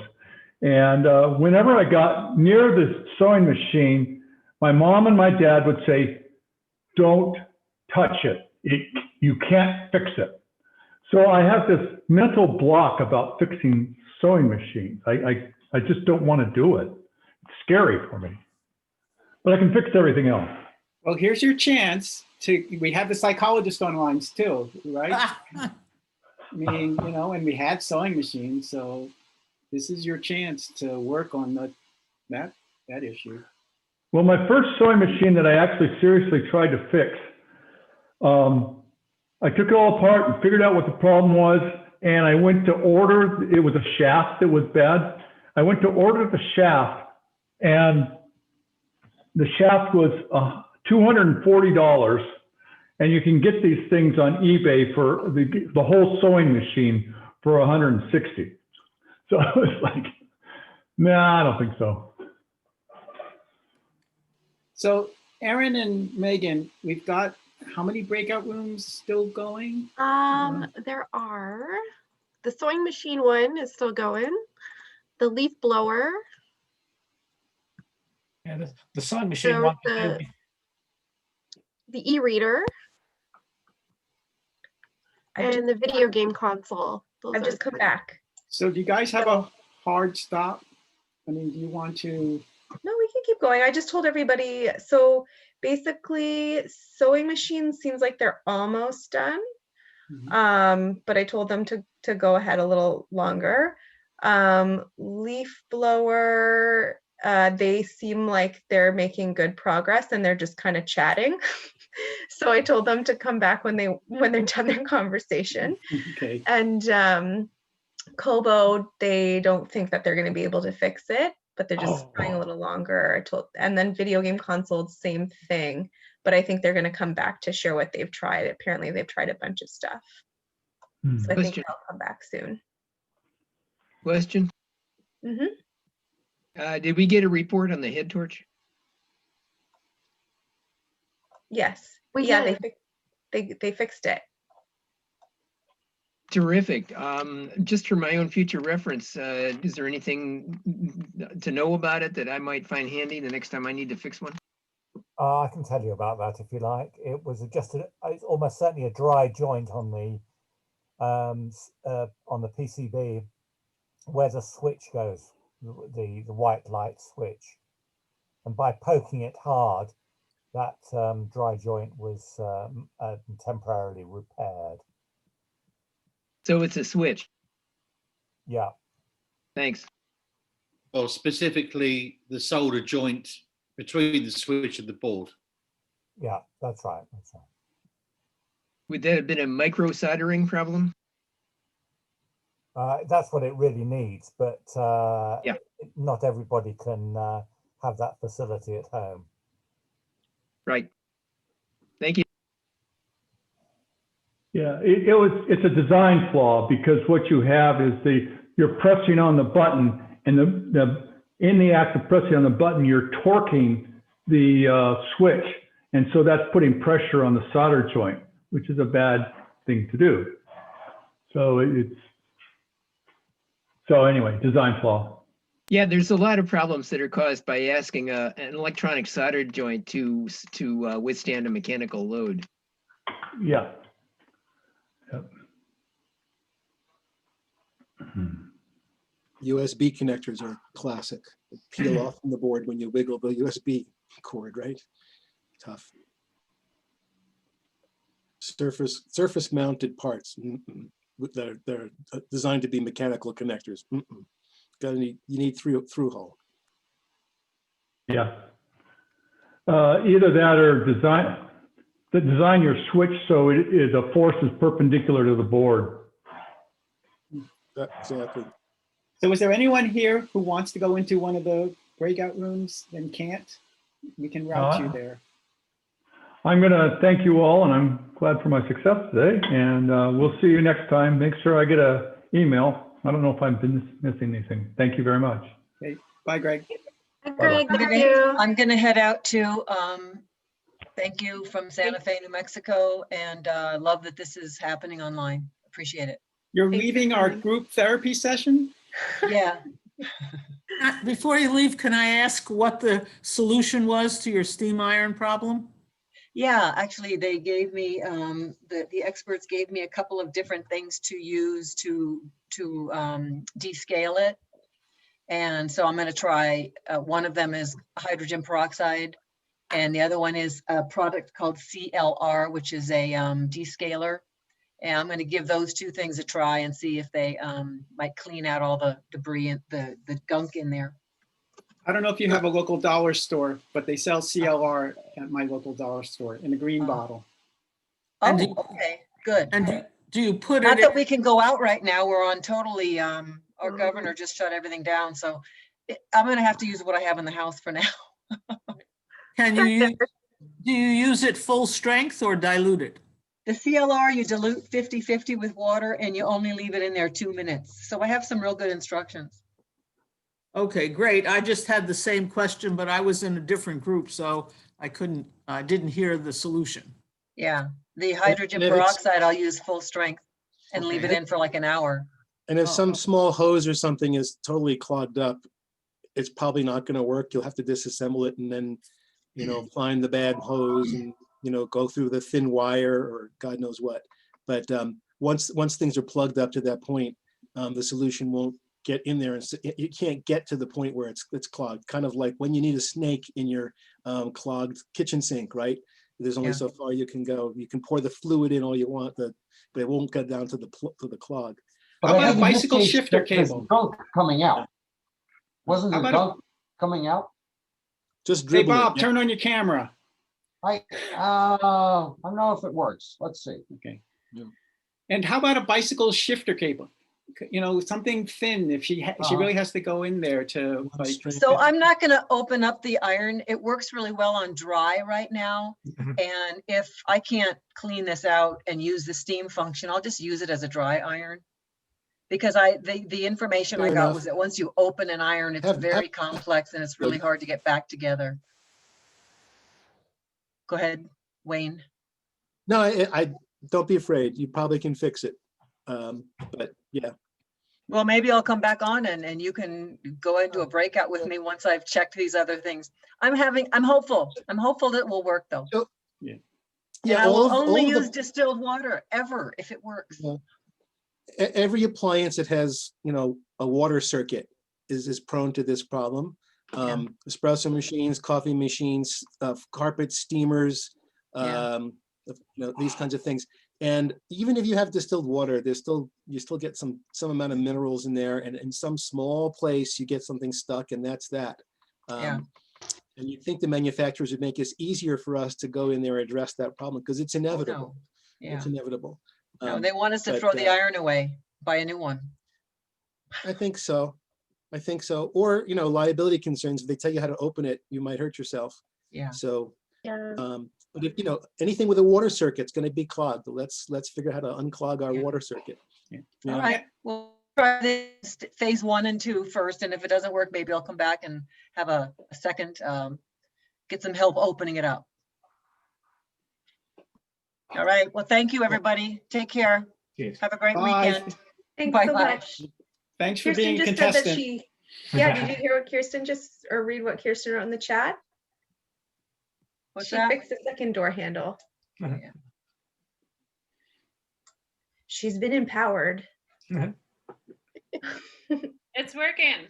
Yeah. Everything I learned from the first doorknob, I just applied to the second one, and I did it while I was listening to y'all chat. Amazing. Yeah. And now you are our official doorknob coach. So come back and help other people. Yeah. Got it. I want to be on that list for sure. Yeah. Totally. I'll do Amazing. I like fixing things. For sure. Thank you all. You're always welcome back, Kristen. And Christine is back. Oh, kitty. Oh. Christine is also back from the leaf blower room. Christine, how'd it go? We did great. I got 2 of my leaf blowers going again, and Amanda also fixed one of hers in Seattle. So we learned about switches and reset buttons and the safety mechanisms. So we did well. Amazing. Does anybody else from that room want to weigh in on what the solutions were? That room is so successful. It's still networking, still transferring information. I still see there's still 3 people in there just chatting still away. active in there. I know when I went in, they were finished, but they said, well, we don't want to leave. There was a lot of engagement. We really had folks talking and sharing information, and we've learned a lot about some of the libraries where they share tools, and also another program that they're setting up with fixers and students to set a curriculum. And in fact, Linda invited me to be a part of that. And so we'll look into that if there's some way I can participate.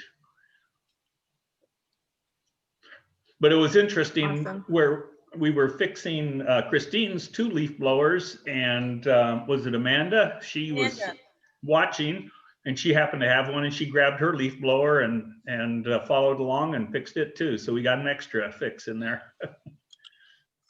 That's great. Were they all very similar problems with that rotary speed control knob?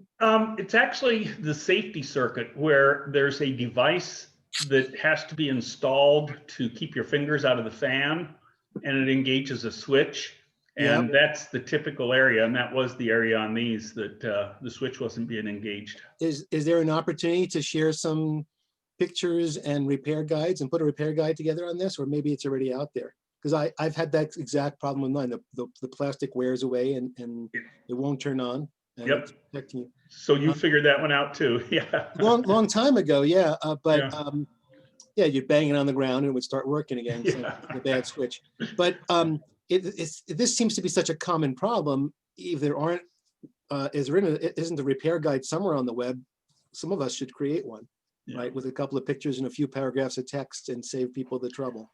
Yep, I have seen some YouTube videos on it. So fortunately, some folks have picked up on it. And... Okay, very good. I think Amanda, she might want to say a few words. She's showing us her machine. I just have lots of parts of blowers. I'd be happy to send pictures. It's easiest. I still have mine because I don't have the safety cover. This was donated with a bunch of other things, and just this is, you know, how it's going to live for the time being until we get something else. But yeah, as far as putting a manual together, I can take pictures if that helps and send them on. But I have plenty of other broken things for next time. So Peter, you put me down for lots of things. I'm taking apart this cultivator now and Sign them up on the form. I fixed that chainsaw and sewing machine this morning, so we'll see. What was that?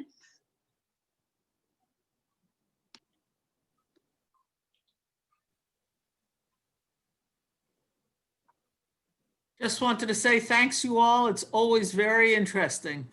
See you next time. Cheers. Thanks for coming. Okay. All right, Nice seeing goodbye. everybody. Bye-bye.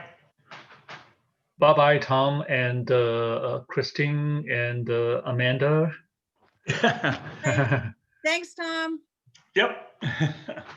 Nice meeting everybody. Good chat. Nice to meet you. Bye, Tom. Bye. We still have a few items, right? Yeah, there's You want 3. that to I'm be gonna pop in joined? the ones that are still going and just Yeah, the sewing machine has quite a crowd. yeah. Yeah, And well, I think that Alvin and Natia, they live near each other, so they anyway, I'm gonna just go see what they're up to. Okay. I wouldn't mind. What do you need, Nick? I was going to say that the sewing machine room could have been done with being split, because there were actually 2 jobs in there, and CC was jumping from one to the other in a very busy fashion. And I wasn't able to do very much input. I actually had on my screen a diagram of a service diagram of the piece that CC was trying to sort out, but screen sharing's turned off, so I couldn't show it to her. Yeah, we could have made you a co-host and then you could share screen. So let us know next time. Come back. We'll make you a co-host. Okay. In order for me to make you a co-host or change your access settings, I have to be in that room. Okay, so both Alvin and Natia Yeah, had their there's no point. I mean, at this point, there's it's not necessary. Maybe I can go to the sewing machines room and invite them back to the main room. Yeah, Alvin and Natia, their cameras and mics were off, so I sent Alvin a message. I'm not quite sure what's up there. on another occasion, it might have been better to split that room and have one room for each sewing machine. Yeah, the second sewing machine showed up late. Yeah, she showed up late, so we didn't have a separate room for it, unfortunately. Okay. They could have hopped in one of the unnamed ones, though. Okay. And always come back to main room and suggest that, and we can try to do something dynamic to break up stuff on the fly. I'm gonna see if the Kobo room wants to come into the main room to troubleshoot, because I know they were having trouble. Yeah. So I'll go see them. And you might want to also, at some point, you can also send this broadcast message to all the breakout rooms, and you can also shut down the breakout rooms too and kick them all back in if you want to. What do you prefer I do? Do you want me to go in and see them? If you could pop in, there's only a couple that are still active. Yeah, there's just the 2 really. Okay, I'll go.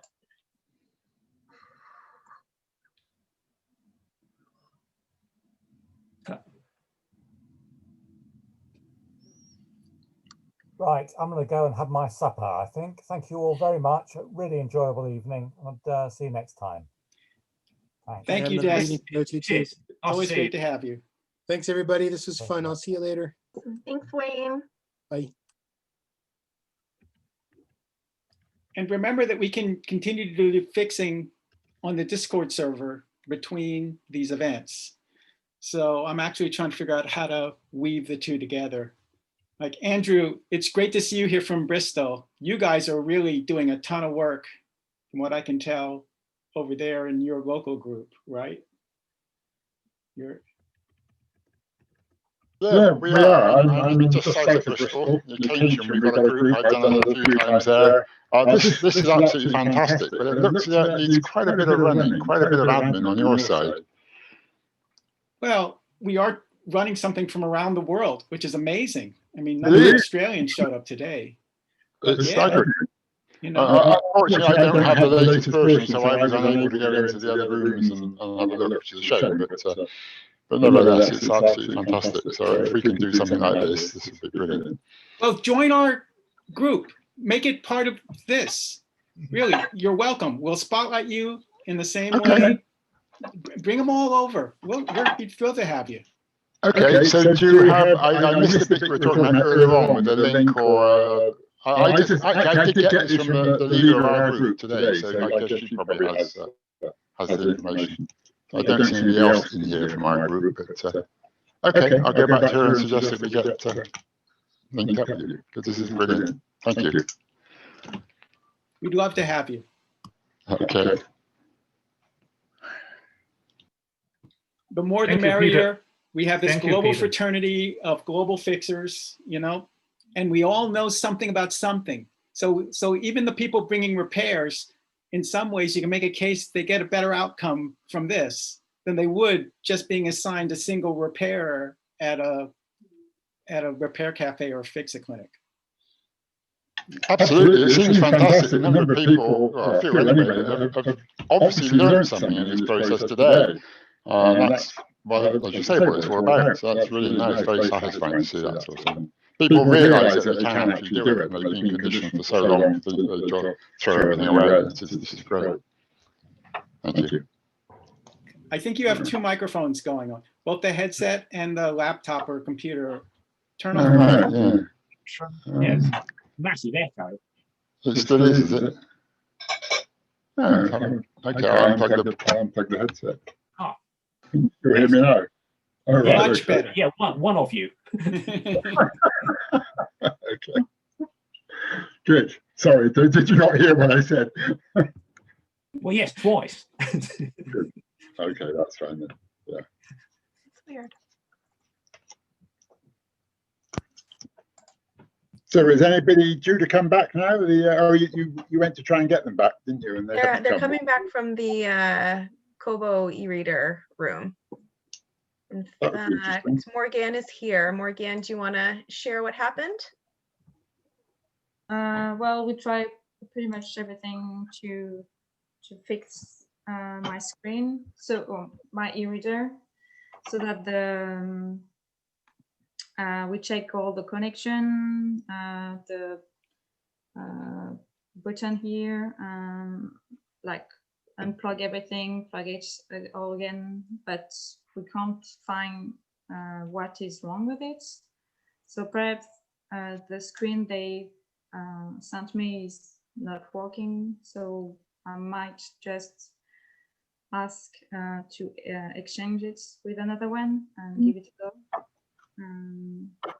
Yeah, we've heard a bit everything, so that's the last thing we can try again, I think. But it was great, like everyone just kept trying new thing and like giving suggestions, so thank you to everyone who was in the room helping, trying to help. Is anybody from any of the coaches from the room, do you want to weigh in? Only to say that, I mean, I joined about halfway through, and I think that we reached the point where we got this thing to do an awful lot more than it was doing before, and that we got a light working, and we got it to do things. But it's possible that what's happened is that Morgan has ended up with a screen that is faulty, and that she's able to take, it's actually a French supplier, so it's not like she's got to send it around the world. She's got the option to go back to the French supplier and see if they will let her have another screen.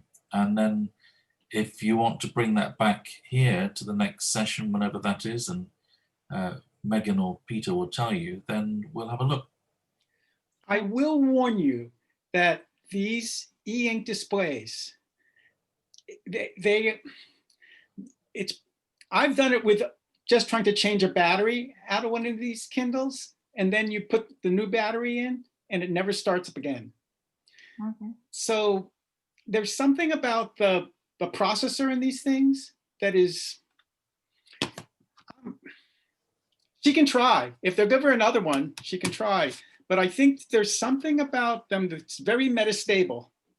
And because they're so low energy, something inside gets wonky. Because here in the United States, everyone has these Amazon versions of these.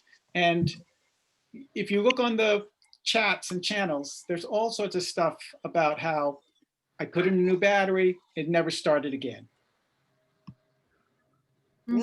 I think our success rate with Kindles, which is the Amazon version, which I think predominantly we have here in England, our success rate with them is personally is really low. I mean, I think Peter's absolutely right that they are not very forgiving pieces of electronics, and once you tamper with them, there's a chance that it won't go again. But I still think that if Megan is confident that she can get another screen, and I think she is confident she can get another screen, there's no harm in trying it to see whether that's going to be a solution. Actually, I can speak to that because I do a lot of board level repairs, and these units are very static sensitive.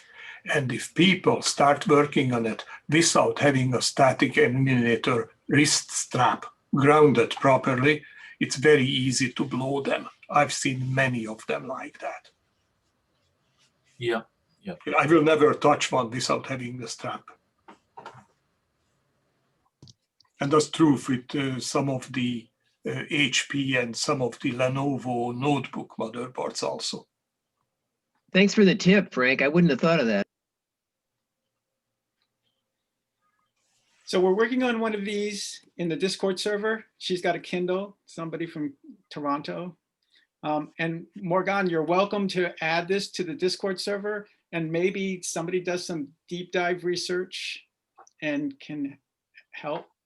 Dorothy hasn't come back from the breakout room. I'm gonna go ahead and close the rooms now. Some people are having trouble getting back into the main room. Okay. I think most rooms are just about wrapped up, I believe. But we've got Dorothy's sewing machine sewing. We just need to balance the tension a little bit more with a little tweaking, but she's sewing, she's back and sewing. Awesome. Good show. Cool. Did you actually need to adjust the tension? We needed to adjust the tension just a little bit, but it was also, we had a operator error when it came to threading. I think I got back to. Oh, Dorothy, yay, she's back.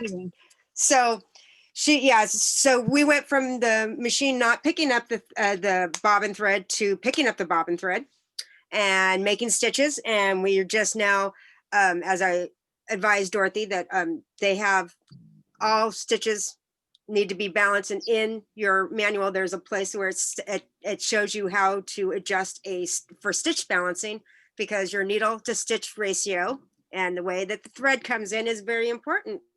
Oh, yes. And for making stitches. So I got to witness part of this, and it was, again, just an awesome display of wonderful coaching by real experts on this, and a very cooperative person. So it was a classic Fixit good group. Yay. Let's ring the bell like Peter does in the Bay Area. I have my bell somewhere. I do. It was nearby. I don't know where it's gone now. Oh, here. No. How about Nancy? How about Nancy's sewing machine? Mark is coaching Nancy through he's coaching her through I think WhatsApp, as we were coaching also, so we could hear both, so he could hear her and she could still hear us what we were doing. And I think he is right now still talking to her, but he's walking her through. We had a reader manual and dust out the machine so far. So I didn't do a very good job of following this. Which of the sewing machines was the one that was suspected of being out of time? Dorothy's. Oh, so that turned out to be an incorrect diagnosis, right? It was just misthreaded.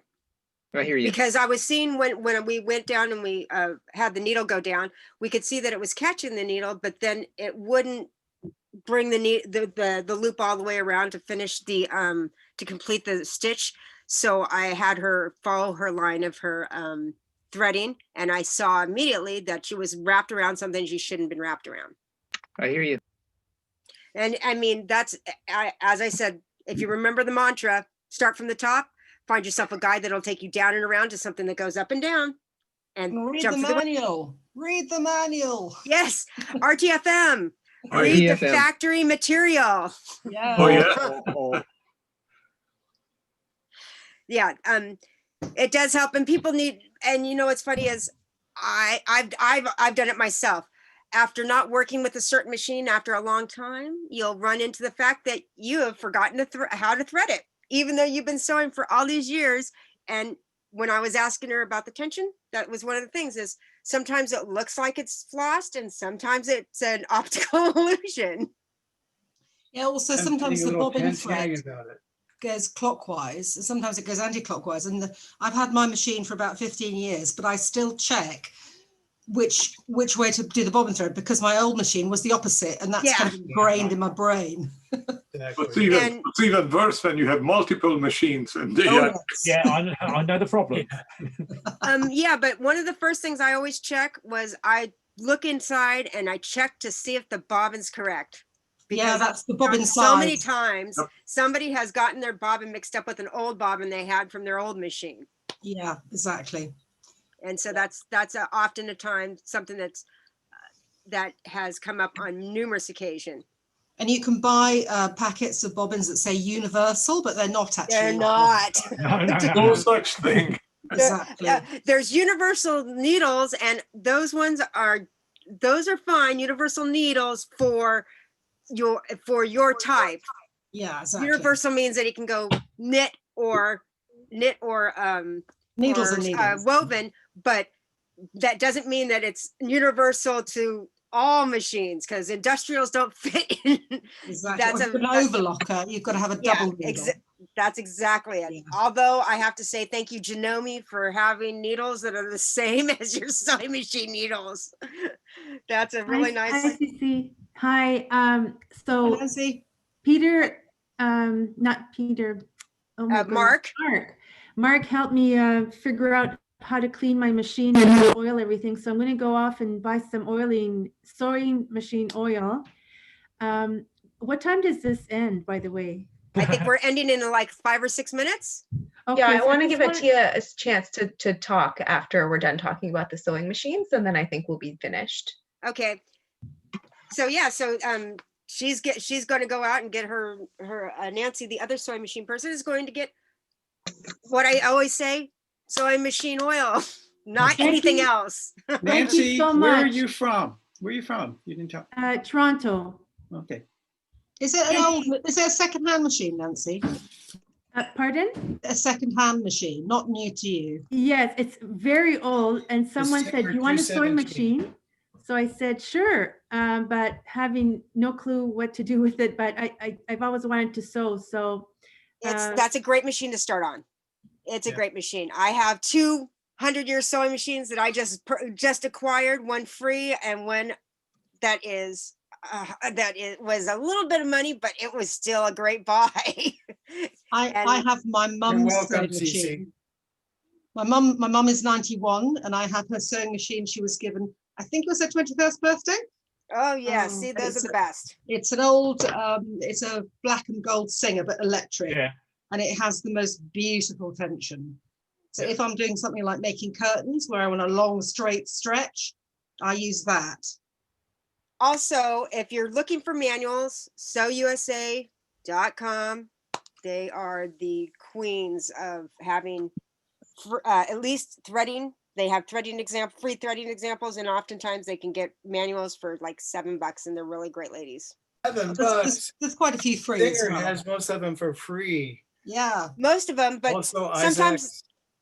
Oh yeah, that's a great one not too. Isaac's, it's the other one. Manualslib.com. You can even get service manuals from them.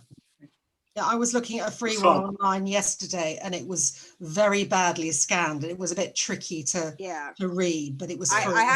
Singer has the infamy of just not at a certain time frame of sewing machines. Just the manuals are not available. They just make them unavailable. I don't know, but a little bit of digging, you'll find them.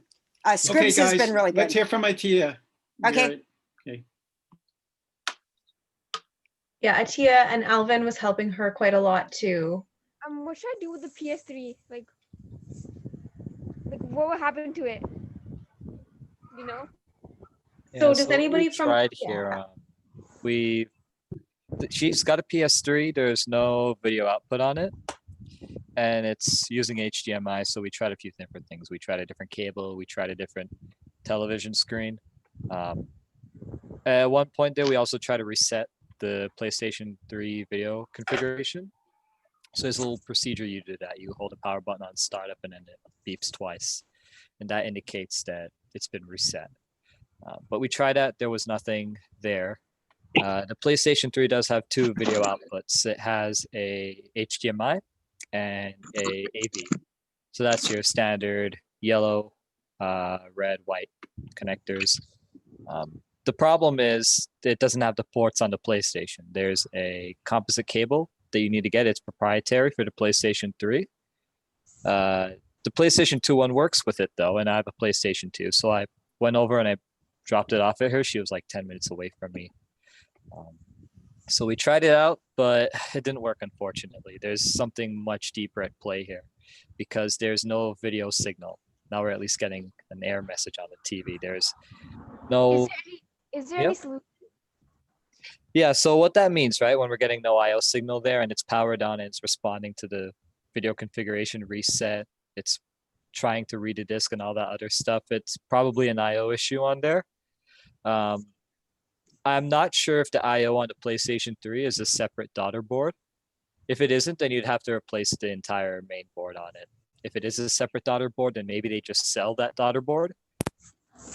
Or I'd have to look into to see if they have a separate board that you can buy on eBay for it and then replace that.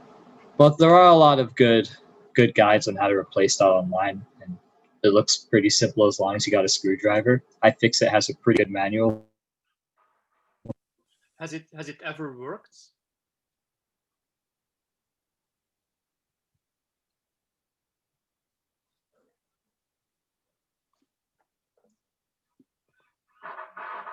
Alvin, I think you might be muted.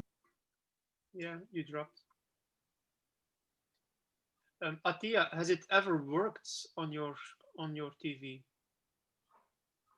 Yeah, I did work before. Okay. I'm wondering if it's like the red circle of death on the other game consoles. If it's just the heat sink's not needing to be refluxed, or remember when we were having that the red circle of death thing going on with the other game boxes that we've seen in the past? Original Xbox 360 red ring of death. Maybe, but that's a non-trivial repair. Something of that type is pretty. See, this one is something similar. She's having the problem where she's not having a video. I wonder if it's something similar to that situation.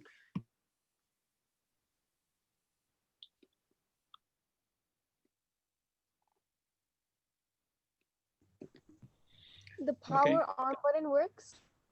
It's like it has lights and stuff. But the pictures don't show on the TV. Alvin, we can't hear you. Are you speaking? Hey. Okay. Yeah, sorry. Are you hearing me? Yes, got it. Apologies for that. Yeah, no, I said there would be a proper indicator on the PlayStation 3 if it was overheating. But it isn't. It wasn't doing that. I can suggest maybe since we are actually running out of time today, and Atilia, are you in Toronto? She's in Brampton. Oh, Brampton. Yeah, she's 10 minutes away from me. Right. Maybe we can arrange between the two of you to have some further conversation on this. How do you feel about it, Alvin? If not, then we can, Atia, you are welcome to email Repair Cafe Toronto, which is not too far away. Our email is on the chat, info@Repair Cafe Toronto. And we have fixers who can help you as well with some further diagnosis. Do you know what Discord is, Atia? Because we have a Discord server, you can That's drop great it there too. as well. Absolutely, absolutely. I think we have fixed a few things today, right? Yeah, I think my count is 11 out of 13 Wow, It's excellent. amazing. Actually, I think it's actually 12 out of 14 because there ended up being 2 Oh, you're right. sewing machines. And don't forget the extra leaf blower. And a Oh, right. donut. Okay, yeah, you're The right. two There's donuts. Yeah, That make it about 80%. that's amazing. Way to go. Sorry, Okay. Atia, that we didn't get to fix your PS3, but get in touch with Fixit, or not. This is Fixit Clinic. Get in touch with Repair Cafe Toronto. It was info@repaircafe.ca, or Yes, and also Discord as well. can We you have just some. write that email address in the chat, Wei Chu, for Atia? Okay, I did that earlier, but I'll do it It might again. be buried now. Yeah. We And also, yeah, the I just Discord had, is a, oh, oh, sorry. sorry. I just wanted to say the Discord is a great option as well, Atia, if you've used it before. And I know Alvin's super active there, so. I think that's Discord. Yeah. But you We can do just both. fixed a PlayStation 4 as a follow-up to our last repair event too. So I have some knowledgeable fixers that are familiar. There was actually soldering issue that had to happen. So if it gets open, you know, I'll include my email address if there's a you know, any direction that needs to go from that. But sounds like you guys know what's going on. I just I'm That's excited that great. we all had that. Great. You should drop into Discord as well, Amanda. At least Yeah. that way we can get a ticket going for this and get a lot more broader discussion rather than a very Can we narrow post the discussion with can email. we post the invite link here to the Discord? I was just gonna say that. Yeah. I just looked at the email for this meeting and there's a Discord link at the bottom. Oh, that's perfect. Yeah. So what do? You just log in and leave a message or whatever? Joe, it's more complicated than that. I'll send you my little intro email on how to do Okay. it. My friend has got an iPad with it's a long story, but she needs to get it diagnosed. I don't know if you guys would be able to help. We can always try. And Yeah. the Discord, at the beginning, it might be need some direction. Once you are in, it's very convenient, very easy for you to follow. Oh, And there okay. are some very experienced fixers over there Yeah. to give you advice. Fantastic. Remember, anything we do here could make it worse. Well, my friend's beef is that her iPad is 11 months old, and because of a slight dent, like a tiny weeny dent on the corner of the case, the place she bought it from refused to honor the warranty. And she is well pissed off because they won't even diagnose it because Okay. it might be something completely different. Yeah. Bring it back next time. Okay, Yeah. guys, so you always want to end while everyone's still having a good time. And we've been at this over 2 hours today, and it's amazing what we've accomplished. So I think if all the breakout rooms are closed, we should just wind it down. We can have an after party in the Discord channel if you want. But, just Tell your friend with the iPad that check with a company that has an in-house repair service, because they will overlook, Max says they will overlook little dents like that if they have an in-house repair and they're not sending it. I don't know. The problem is, I don't know if you've heard of John Lewis stores in the UK. It's a very old brand. It's got a very, very good reputation. But recently they've outsourced so they're known for customer service. They've outsourced their customer service. And this is what the problem is. The customer service has gone to shit, basically.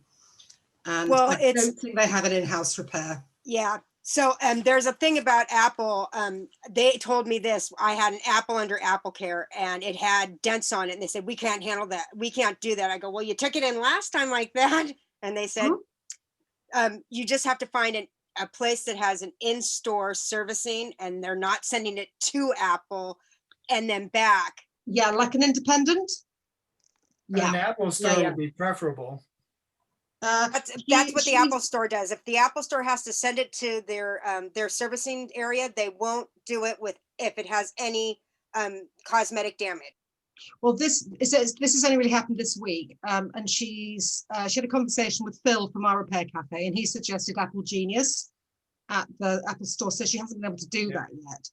But the next thing would be an independent where her company gets their stuff done, you know, repaired. It's really crap though, isn't it? Because it's a tiny dent, and I'm sure it's got nothing to do with it. And you know, she's my age. She's an old lady. She keeps her things in very, very safe cases. You know. So, Peter, great job. I'm gonna pack Okay. I'm gonna pat myself on the back and pat everybody else on the back and say good job. Great See you job, guys later. everybody. Okay. Okay, Hey, guys. Peter, I got See a you quick next question time. for you, Peter and Okay. Aaron. Can you two please share some Discord starter material with some people here? I know a few people were asking for that. So if we can Yeah. get that circulated by email, that'd be great. Okay. Yeah, I know Peter. Joe and Bonnie asked. With everybody, maybe, actually. Yeah. Yeah. Okay. Fantastic. Thank you. Thank you. Thank you, Evan. Thanks, Thank you, Alvin. everyone. Thank you, everyone. Good to see you. Enjoy the rest of the weekend. Bye-bye. Thanks, Wei Chu. Thanks, Aaron. Bye. Thank you, everybody, for Yeah. coming. Thank you. Goodbye. Have fun storming the castle. Fantastic. All right.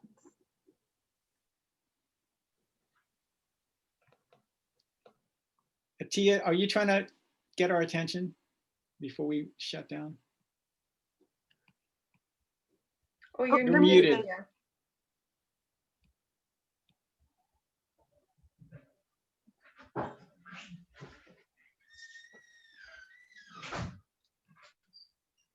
Tia, you're still muted. Oh, there you go.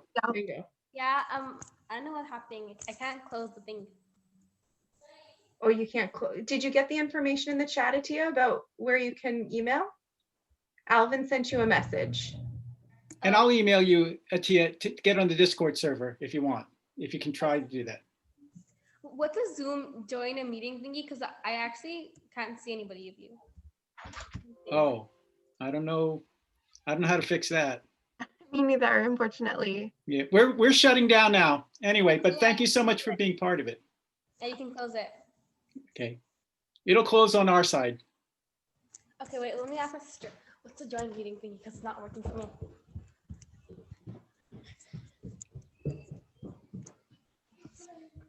Mama, बेटी का नाम क्या है? ये बेटी का नाम क्या है?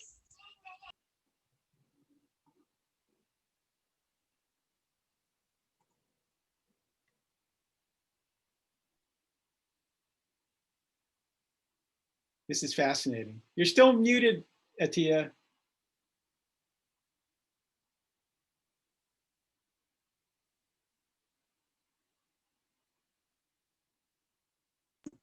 Wait, I'm gonna leave this group, okay? Okay, bye. Okay, bye. Okay. Thank you so much, Megan and Aaron. Thank you so much, Peter. So hopefully we'll be able to schedule a date. We emailed you. Oh yeah, January 20, whatever the January date, earlier January rather than date? later. Okay. Perfect. And I'd like to understand what Wei Ching's planning with Repair Cafe Toronto. I'm going to talk to her independent from you guys if that's okay, but I think it should all just wrap up, you know, into this. We just hold these more often. Yeah. Yeah. So, I'm very happy to do more. okay, great. And thanks for having your mom come. It's nice meeting Oh her. yeah. She comes to a lot of my virtual programs. We live out of town, so she never could before. Anyway, take care. Okay, bye guys. Thanks so Bye. much for hosting and you Of did a course. great job. Thanks for having us. Okay.